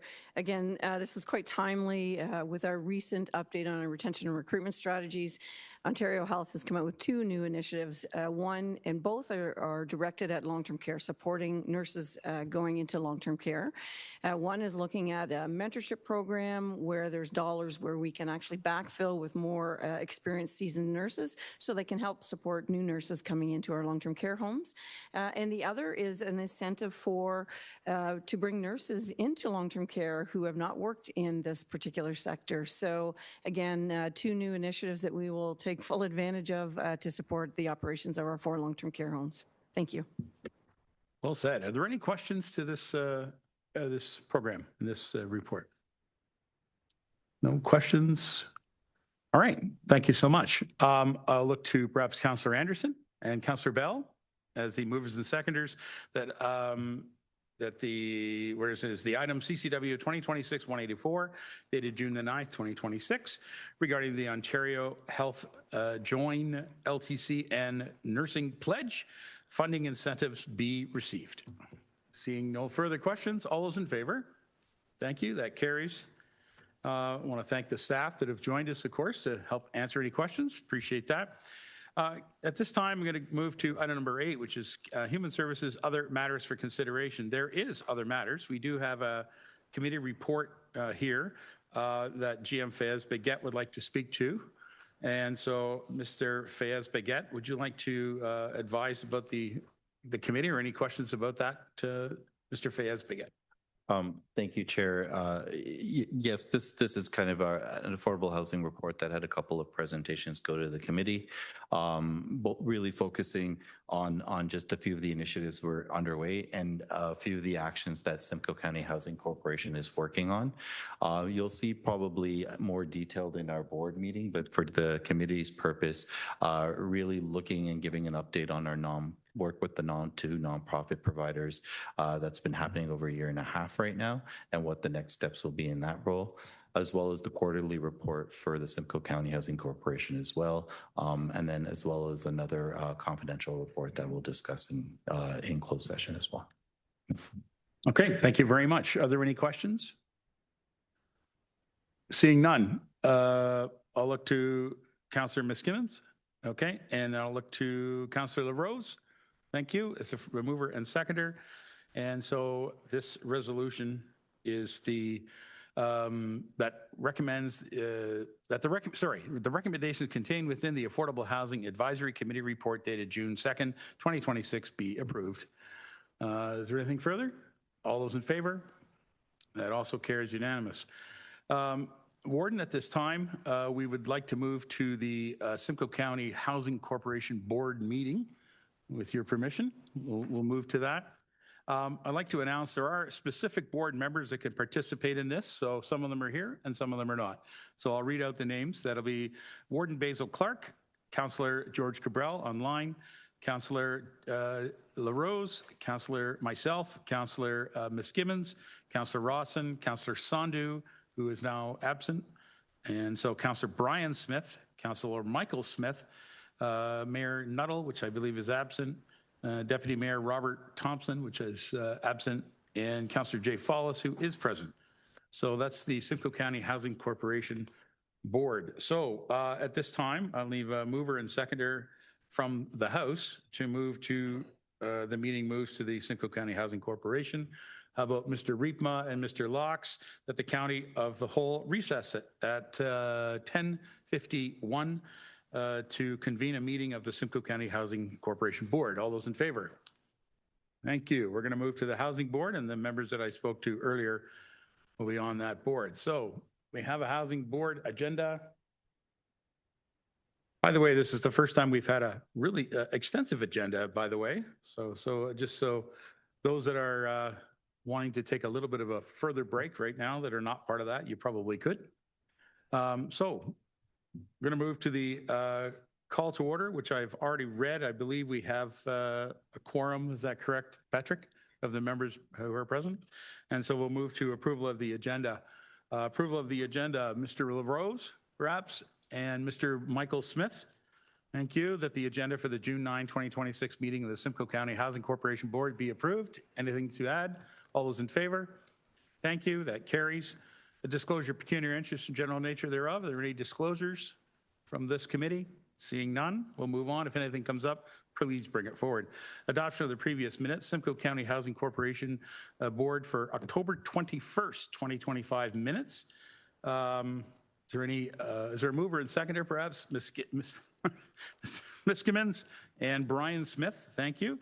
That the minutes of the Simcoe County Housing Corporation Board meeting held on October 21st, 2025 be confirmed and adopted. All those in favor? Thank you, that carries.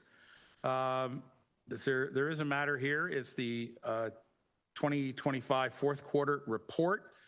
And would you like to speak to that, Mr. Fez-Baguette, please? Thank you, Chair Measures.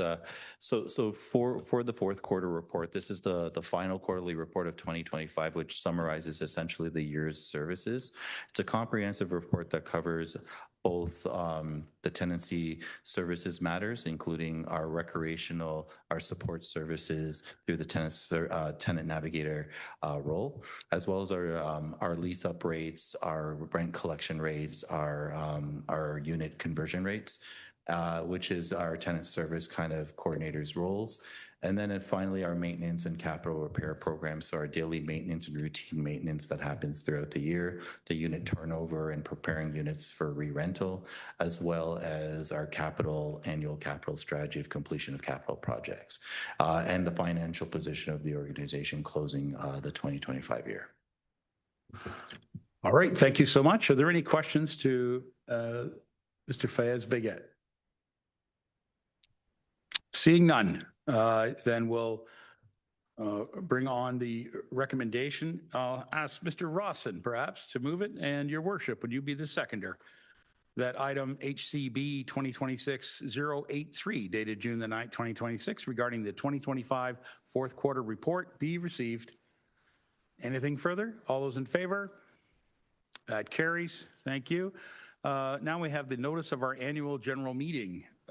So I'll read this report and then is there anything you wanted to say there, Mr. Fez-Baguette? No, okay, just the annual general meeting. That the annual general meeting of the shareholders of the Simcoe County Housing Corporation be held on June 23rd, 2026, and that the county clerk issue the required notice to the auditor and shareholder of the Simcoe County Housing Corporation, and that item HCB 2026-084 dated June 9, 2026 be presented to the annual meeting of the shareholders for consideration of the following recommendations.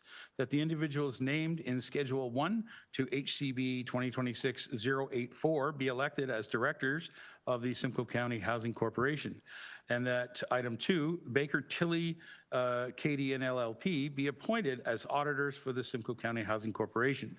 And that the 2025 draft audited financial statements of the Simcoe County Housing Corporation be approved, and that the actions of the Simcoe County Housing Corporation Board of Directors since the last AGM be ratified. Okay, mover and seconder. Mr. Rawson, once again. Mr. Michael Smith, thank you so much. Any questions on the notice? Seeing none, all those in favor?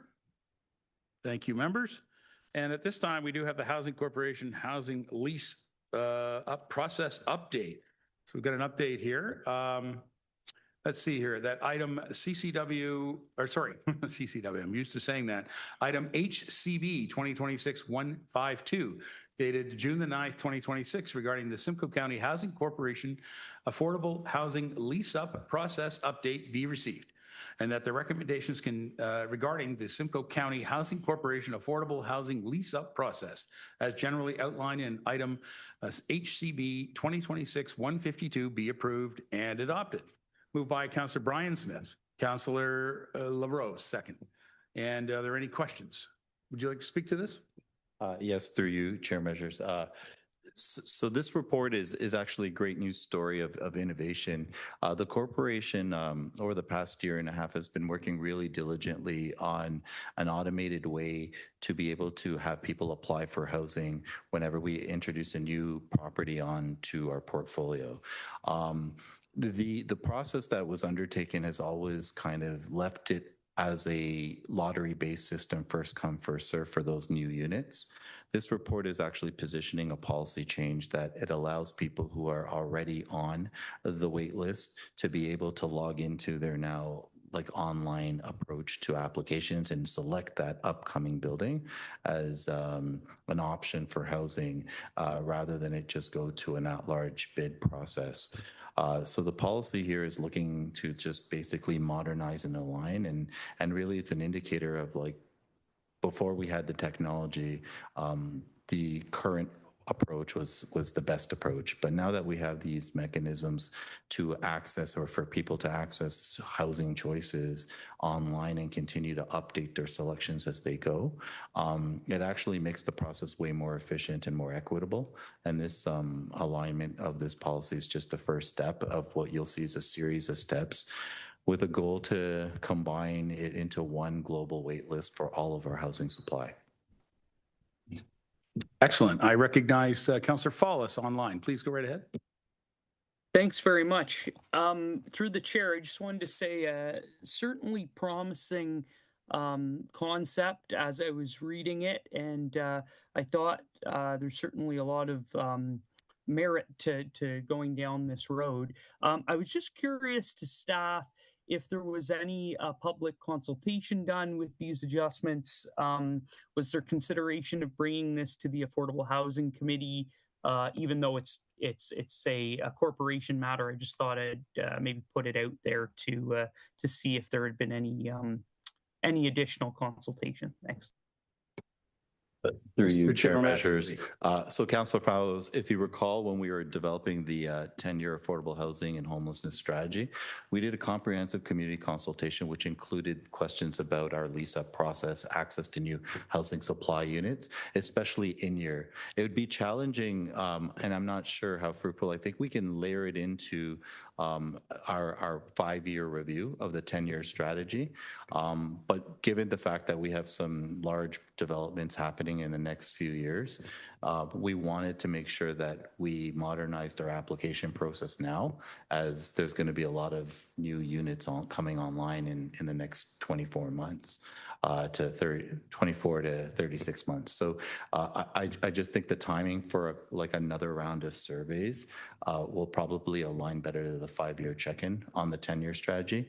But certainly we did hear from the community that access to housing was a critical thing, and making it easier and more modern and coming off a paper system was something they wanted, and this is a part of that work. All right, thank you very much, Councillor Fallis. Councillor, are there any other questions to this report? All right, I do have the mover and seconder already recorded, so I will then call the motion. All in favor? Thank you, that carries. Very good. We're going to move to the Charge on Electric Vehicle Charging Funding Announcement application. And that is that item HCB 2026-171, dated June the 9th, 2026, regarding the Charge on Electrical Vehicle Charging Funding be received, and that the board approve entering into a funding agreement substantively in the form attached to Schedule 1 to item HCB 2026-171 with the Ontario Centre of Innovation for Charge On Funding Program to support the installation of electrical vehicle charging stations at 100 Miller Park, Bradford, and that the signing officers to the Simcoe County Housing Corporation execute all required applications, agreements, and documents. Councillor Cabral, would you move that? Thank you. And then Councillor Fallis, would you second that? Thank you. Thank you. And is there any questions? No questions? Oh, yes, Mr. Fallis, then go right ahead. Thanks very much. And another detailed report. Appreciated it. I was just curious to staff. I've recently heard of initiatives within Canada where charging companies will actually pay those that are hosting ports. I'm curious if that's something that staff have looked into further. Thanks. Go ahead, GM. You have 8 members of your staff standing by to help answer questions for you. So it's up to you. Go ahead. Yes, through you, Chair Measures. Yeah, I'm going to refer to our Supervisor or Manager of Sustainable Operations, Angela. Maybe you can speak to generally our application process and what programs are available. Yeah. Thank you for the question, Councillor Fallison, through you, Chair Measures. We are looking at a number of different charging options that we do have. Currently, we do receive income for the actual consumption that the cars go and plug into. So there is a small revenue generating side of what we're getting through that. And we are seeing reports on those increases. We're actually seeing a little bit more revenue from all the stations. So there is money that way, but we haven't actually seen or entered into contracts where somebody is actually paying us for the full installation of the charging receptacle. Currently, we've been receiving approximately half, and we've been doing this for maybe about 5-ish years, where we're getting either federal, provincial, or both funds of money to pay for the approximately half, and then we're paying for the other half. In all the new construction, we're actually prepping a lot of it. So in terms of the actual cost to install it actually goes down. So for instance, when we're paving the parking lot for the new building, the conduits are already under the ground. When we're doing the electrical in the new buildings, the panels are already located on the exterior wall and again connected to the conduit to go out in the parking lot. So because we have it all roughed in, it's actually fairly inexpensive, along with the grant money to actually get the charging stations up and running, versus an old site where literally none of the infrastructure exists. And in some cases, if we don't even actually have the power capacity coming in from the local utility at the building. So anything new, that's all built in already. And so we're actually seeing we can do it fairly quickly and relatively inexpensive with the grant funding. Thank you. Thank you, Councillor Follis, and thank you for the response. Are there any further questions to this terrific opportunity? Seeing none. All those in favor? Thank you. That carries. At this point, item 6 is the other matters for consideration. Is there anything from the board? Seeing none. So we do have a confidential matter for consideration. So I would ask the board members if there's any desire to go in camera to discuss the items in closed session. All right, seeing none, then I will look to the resolution that the resolution is HCB 2026-162. It is a transfer of assets. And so I will ask Councillor Brian Smith, Councillor Michael Smith, that the direction in camera and recommendations contained within the confidential item HCB 2026-163 dated June the 9th, 2026 regarding a proposed or pending acquisition or disposition of land by the local board be approved. Anything further? All those in favor? Thank you. That carries. At this point, we can now have the rise and report. So Councillor LaRose and Councillor Cabral. Sorry, my apologies. You would need to adjourn Simcoe County Housing Corporation Board before the rise and report would be coming out of confidential session. So you'd need to adjourn and then back into committee of the We're not in confidential, so we don't need that one. Thank you very much. Gotcha. Sorry about that. Then item number 8, adjournment of this board. Mr. Brian Smith, Mr. LaRose, thank you. That the June 9th, 2026 meeting of the Simcoe County Housing Corporation be adjourned at, and it is 11:05. All those in favor? Thank you. That carries. Your Worship, we're going to return back to our agenda for the committee, and that the committee will reconvene at 11:05. And can I ask that that be moved by perhaps Councillor Fryer, Councillor McDonald? That committee be reconvened at 11:05. All those in favor of the House? Thank you. That carries. All right. Then I am completed my section of this agenda. It was a little more complicated today, but I appreciate your patience and thank you very much. Your Worship, I'd like to pass the chair back to you. Thank you, Chair Measures. Chair Dolan, if you would take corporate services, please. Thank you very much, Warden. So we're on item 10.1. First of all, did we have anybody who actually left for that housing corporation that needs to come back in the room? No, seeing none. Okay. Then we'll go to item 10.1, which is a request for approval of the Town of Wasaga Beach's official plan. Any questions or comments on this item? Before I ask for a mover and a seconder, please. Mover and a seconder for this item, Councillor Michael Smith, Councillor Prost, that the item CCW 2026-098 dated June 9th, 2026 regarding the request for approval of the Town of Wasaga Beach's official plan be received, and that the Town of Wasaga Beach official plan as adopted by the Town of Wasaga Beach bylaws 2025-62 on November 27, 2025, and modified as per Schedule 3 to item CCW 2026-098, dated June 9, 2026, be approved, save and accept the non-decisions as substantively outlined in item CCW 2026-098, and that the ELM lands, EML lands, as identified in the Town of Wasaga Beach Official Plan Policy 7.3.2 and identified on Schedule B1 and further described below, be subject to a non-decision, and that notice of decision of the official plan approval for the Town of Wasaga Beach be provided in accordance with the Planning Act, and that for clarity, the town's approval does not apply to the following non-decision.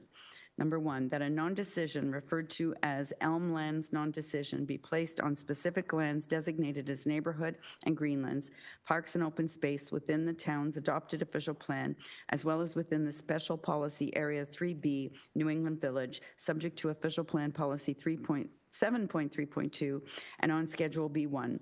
This property was originally approved for development by the Ontario Municipal Board in 2011. The lands are owned by Elm Wasaga Beach 2016 Incorporated and or Elm Wasaga Incorporated, collectively known as Elm. The area of non-decision applies to both the policy and the schedule mapping.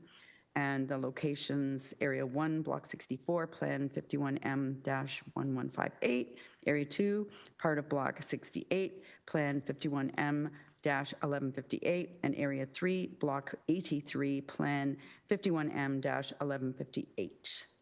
Questions or comments on this item? Seeing none, all those in favor? That is carried. Thank you. Next is item 10.2. That's the request for approval of the Township of Clearview official plan non-decision. Any questions or comments on this piece? Seeing none, a mover and a seconder, please. Moved by Councillor Van Stavern, seconded by Councillor Walker.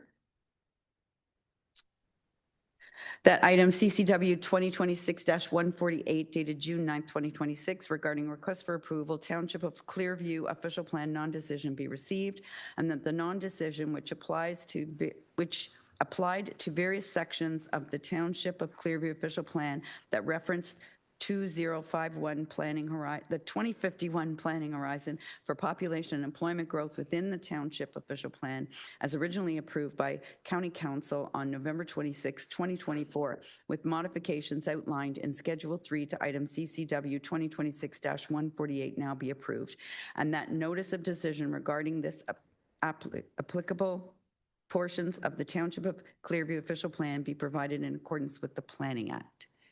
Questions or comments on this piece? Seeing none, all those in favor? Any opposed? That is carried. Next is solid waste management, and it's item 11.1. And it is the proposed private golf range at Site 33, the closed Collingwood incinerator landfill. Questions or comments on this one? Councillor Hamlin. Yes, thank you very much, Chair.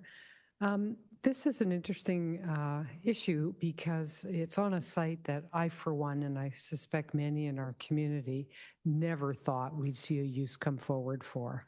It's a closed landfill site, heavily contaminated, but two young people in our community have come forward with an ambitious idea to open a golf driving range that would be fully above ground.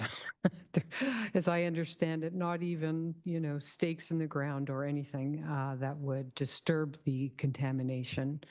The question before us is whether to support staff continuing to work with these two gentlemen and also whether or not we should go for procurement first.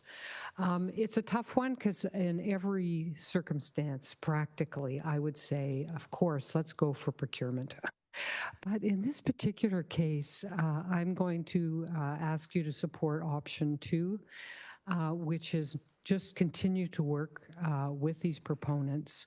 This property is a mess. Even to move forward, they have to do monitoring of wells for water, gas, surface and groundwater. They have to get approvals from the province. They have to amend approvals that are already in place for certificates. There is so much upfront work to be done by these gentlemen. I just think that we should feel grateful that someone's come forward, grab it while we can, and work with it if we can. So that would be my request to move option 2. Thank you. Thank you, Councillor Hamlin. And do you have a seconder for that, Councillor Gordon? Okay, and we'll go to questions. I have a number so far. The first one was Councillor Brian Smith. Thank you very much, Madam Chair. I just wanted to speak to this as well, to say I think, it's great that someone's actually thinking outside the box or the bin and, trying to find a good use for land that is otherwise just going to sit there forever, most likely. And I think it's a great opportunity, not only for the town of Collingwood, but if this is successful, I could see some other driving ranges throughout the county possibly, which is not a bad thing. So I would also support option 2 in dealing with these 2 young gentlemen who have come up with this brilliant idea, in my opinion, and doing what we can to work with them to make good things happen throughout the county. Thank you. Thank you, Councillor Smith. Councillor Fryer. Thank you, Chair Dolan, and I too support option 2. The one thought I had, and I've had discussion with GM Elliott, and maybe he could provide a little bit of information. I had it in mind that what would happen if somebody else came forward while we were allowing this to happen with this group. I had toyed around the idea of why couldn't you have option 3 and option 2, but I'd like to, if I could, through you, ask General Manager Elliott just to speak about the staff's perspective in regards to other interest. Jim Elliott. Thank you, and through the chair, I did appreciate our discussion earlier today, and I think it's fair to say we don't have a lineup of people looking to repurpose our landfill sites. So this was an unsolicited approach of the county, but that's why we felt it was important for council to have options in front of them. Normally, if we had surplus lands, we might go through a process to dispose of those. In this case, though, we've made it pretty well known to the proponents that it's not easy to repurpose closed landfill sites. We have to work with the Ministry of Environment, Conservation and Parks, local municipal approvals, and then our own internal processes as well. So I think we've been quite upfront about that. This is by no means a done deal as just yet, but I think that proponents are well informed of the challenges ahead. And that's why we do think it's important that this particular use is pretty non-invasive in terms of they're not building pilings or footings running into the ground. So we've worked with the MECP already, have a good sense of what's involved in order to get this through the next stages. But we really felt it was important for council to make that call. Other types of uses we've had discussions with in the past for these types of lands would include things like cell phone towers, but typically you're not seeing major redevelopment. The lookout on George Johnson Road was another example. Again, not really invasive in terms of the use of the facility. The one thing I would point out is we've made it pretty clear with the proponents as well is that the team isn't really resourced to manage after closure uses on our facilities. So we would want to build something into the lease. It's really up to the proponent and the local bylaws to deal with things like noise, odor, dust, or whatnot like that. But we would deal with that through the lease process. Just a brief follow-up, and that's great additional detail to understand because as you say, it's not a done deal. They know what they're going into. It's a difficult process, and we don't have other interest pending or aware of. So very supportive of option 2. Thank you. Thank you, Councillor Fryer. Councillor Van Stavern. Thank you, Madam Chair. I, for one, think this is a great opportunity, but I think we should be, I'll throw it back to our staff and your team, Rob. All the closed landfill sites that every community has in this county, there is potential to do a lot of them. And I think this is an example of somebody leading the way. And I would hope our staff, it's a great form of income, of alternative incomes. Saying that, and going forward in the future, this could be a form of revenue for unused dumps. So yes, we would like to support it as Schedule 2. The only thing, I don't want to mislead the applicants. If they're going to be spending a lot of money to do these inspections and all the site work, I want to make sure we sort of have a preliminary go before they go too far with spending a lot of money. Thank you. GM Elliott.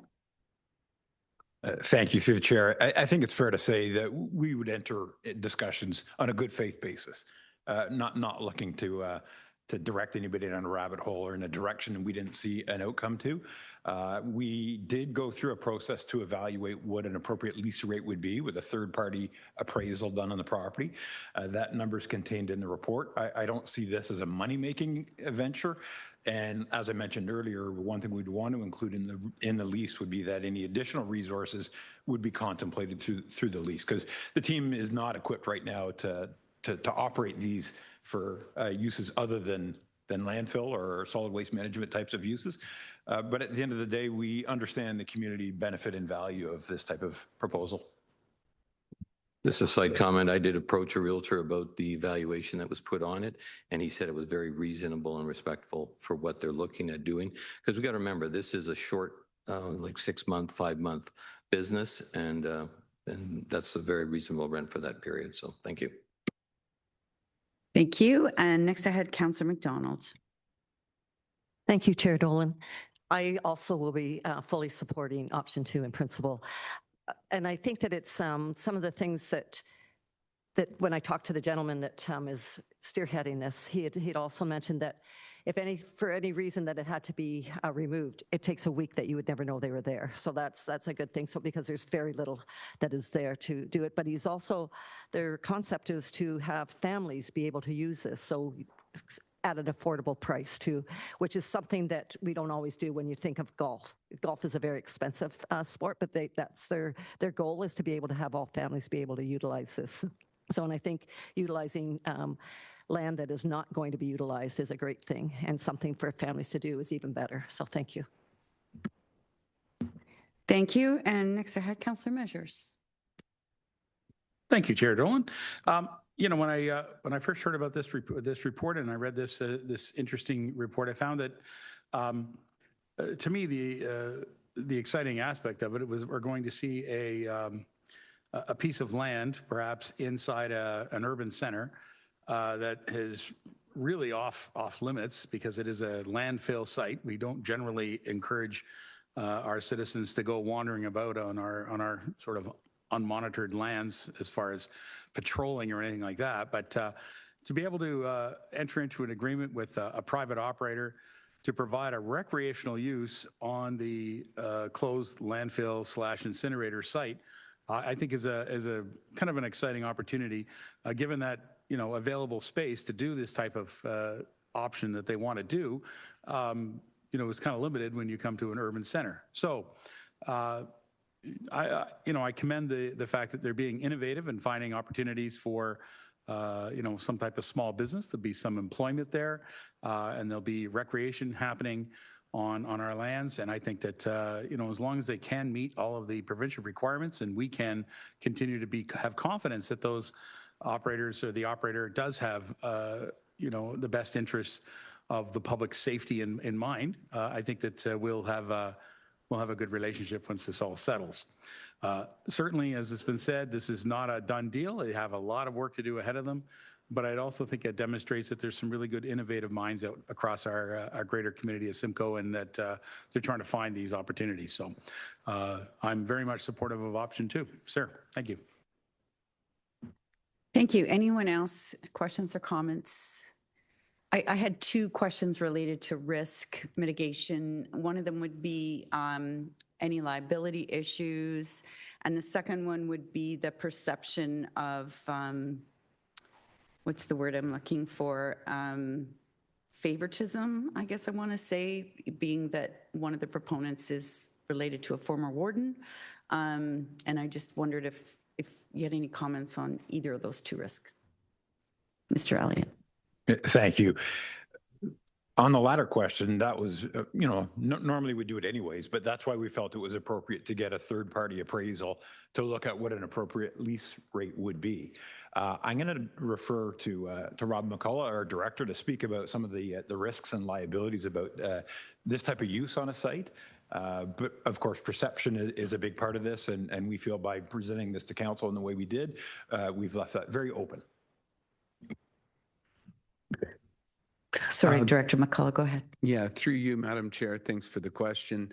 Many of the details are yet to work out. We basically said to them there'll need to be liability insurance and insurances that name the county. The levels and such are not nailed in stone right now. That's something that we'll be talking to our insurance department about as it goes forward, and one of the many details that are yet to be fully worked out that will come back to council if you do continue with option 2. When we come back to council, we'll let them know what that involves. Thank you very much. So seeing no other questions, I have the recommendation moved by Councillor Hamlin, second by Councillor Gordon, that item CCW 2026-123 dated June 9th, 2026 regarding a proposal for a private golf range at County Waste Site 33, the closed Collingwood Incinerator landfill, be received, and that staff proceed with option 2 regarding the request for a proposed golf range at Site 33 as outlined in item CCW 2026-123. All those in favor of the recommendation? Any opposed? That is carried. Thank you. Are there any other matters for consideration for corporate services today? Seeing none, I'll pass it back to you, Warden. Thank you. Thank you, Chair Dolan and Chair Evans. Not much on the agenda, but go ahead, sir. No, I appreciate my late agenda. Thank you very much. Are there any other matters for consideration under performance management? Seeing none, Warden, thank you very much. Put it back to you. Okay, we do have an in-camera. I think we need to go in camera, do we not? I would suggest that we do in camera for at least the economic development. So I would look for a motion that the Committee of the Whole resolve into camera at 11:24 under the authority of the Municipal Act, Section 239(2)C, a proposed or pending acquisition or disposition of land by a municipality or local board, and Section 239(2)I, a trade secret or scientific, technical, commercial, financial, or labor relations matter supplied in confidence to a municipality or local board which, if disclosed, could reasonably be expected to prejudice significantly the competitive position or interfere significantly with contractual or other negotiations of a person, group of persons, or organization. Could I have a mover? And it moved by Councillor McDonald, second by Councillor Prost. All in favor? That is carried. Thank you. Nope, not what I did here.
We're live now? Okay, so I will go ahead and read the in-camera motions. The first one was moved by Councillor Miskman, second by Councillor Fowler. The direction in-camera and recommendations contained within confidential item CCW 2026-166 dated June 9th, 2026 regarding a proposed or pending acquisition or disposition of land be approved and voted upon in accordance with section 239(6)B of the Municipal Act. That was voted on and carried. Next motion we had was moved by Councillor Fryer, second by Councillor Locks. The direction in camera and recommendations contained within confidential item CCW 2026-167 dated June 9th, 2026 regarding a proposed or pending acquisition or disposition of land be approved and voted upon in accordance with section 239(6)B of the Municipal Act, also voted on and carried. And lastly, moved by Councillor Norcross, second by Councillor Brian Smith.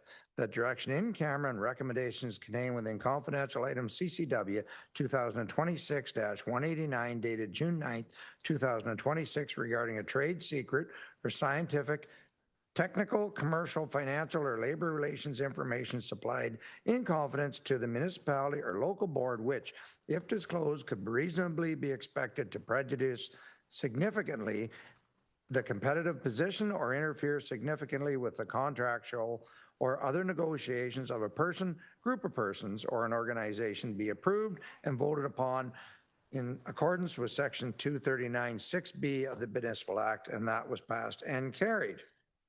Now I would look for the adjournment, moved by Michael Smith, second by Councillor Van Staveren, that we now adjourn at 12 o'clock. All in favor? There's no arguments there. 10 minutes and ECDEV will reconvene. Thank you, everyone.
Good afternoon, everybody. We're ahead of schedule. So we're going to go to the call the meeting to order at 12:08 p.m. I need an approval of the agenda. Possible, please. All right, moved by Councillor Cox, seconded by Councillor Rawson. All those in favor? Carried. Thank you. I've not been made aware of any disclosures of pecuniary interest. We have no presentations and delegations. We're going to go to matters of consideration under 7.1, the report for EDS 2026-162 Workforce Development Attraction and Retention Initiatives. If anybody's read it or anything they wish to ask or add, now's the time. Okay. All that being the case, I need to move in a second to receive the information possible, please. All right, Warden Clark. Councillor Hamlin, all those in favor? Carried, thank you. Now on to item 7.2, EDS 2026-160 Maiden Simcoe County Tourism Strategy Update. Again, I open the floor to questions or thoughts on the matter. Okay, apparently a very well-read bunch. Thank you. Move in a second for that, please. Oh yeah, of course, by all means. I'm only talking because I know what is in cold water. Sorry. Anyway, well, I know other things, but this one I know better. Anyway, I just want to thank you for this. I know the Pottery Studio is very grateful, and the students. Was it you, the students that went out to do all the interviews of the businesses in, or was that? Okay. Anyway, they were standing on the street looking like they didn't know if they should come in, so I led them around and told them where to go to talk to. Anyway, they were very nice. But anyway, I think this is wonderful. It's really helping everybody everywhere. There's so many artisans and different things out there, and I just have to commend you for that. And if we can keep doing this, it will really, really help them. Thank you. Thank you, Councillor Cox. Okay, then I need to move in a second to receive that information. Moved by Councillor Cox, seconded by Councillor Rawson. All those in favor? Carried, thank you. Item 7.3, EDS 2026-165, Tourism and Economic Development Communication. And does anybody have anything they wish to address, add, or ask about it? Okay, seeing none, I need to move in a second to receive it. Councillor Hamlin and Warden Clark, all those in favor? Carried, thank you. Other matters for consideration? Does anybody have anything they wish to mention? Oh yes, Councillor Hamlin. Yeah, just want to thank staff for these reports. They're good summaries of where all these projects are at. I'm just wondering, and where you see your focus will be over the summer, because I know we won't see you for a few months. And are there any big projects or, I don't know, something you want to share with us so we can go away happy? Thank you very much through you, Councillor Fowler. For the summer, basically for Tourism Simcoe County, we are now in market. So we work all the way up until summer, planning, strategizing, and so now we are actually in market with large digital campaigns, obviously promoting Simcoe County. We're very much focused on the development of the Made in Simcoe County. So we are continuing to meet with stakeholders over the summer. They're very busy over the summer and we're cognizant of that. So, however, we're very pleased with the amount of attendance we're actually getting at these workshops. Given that, you know, we have small business in tourism in Simcoe County. So we continue to focus in the summer on connection. And another thing that we do in the summer is we get out into the businesses.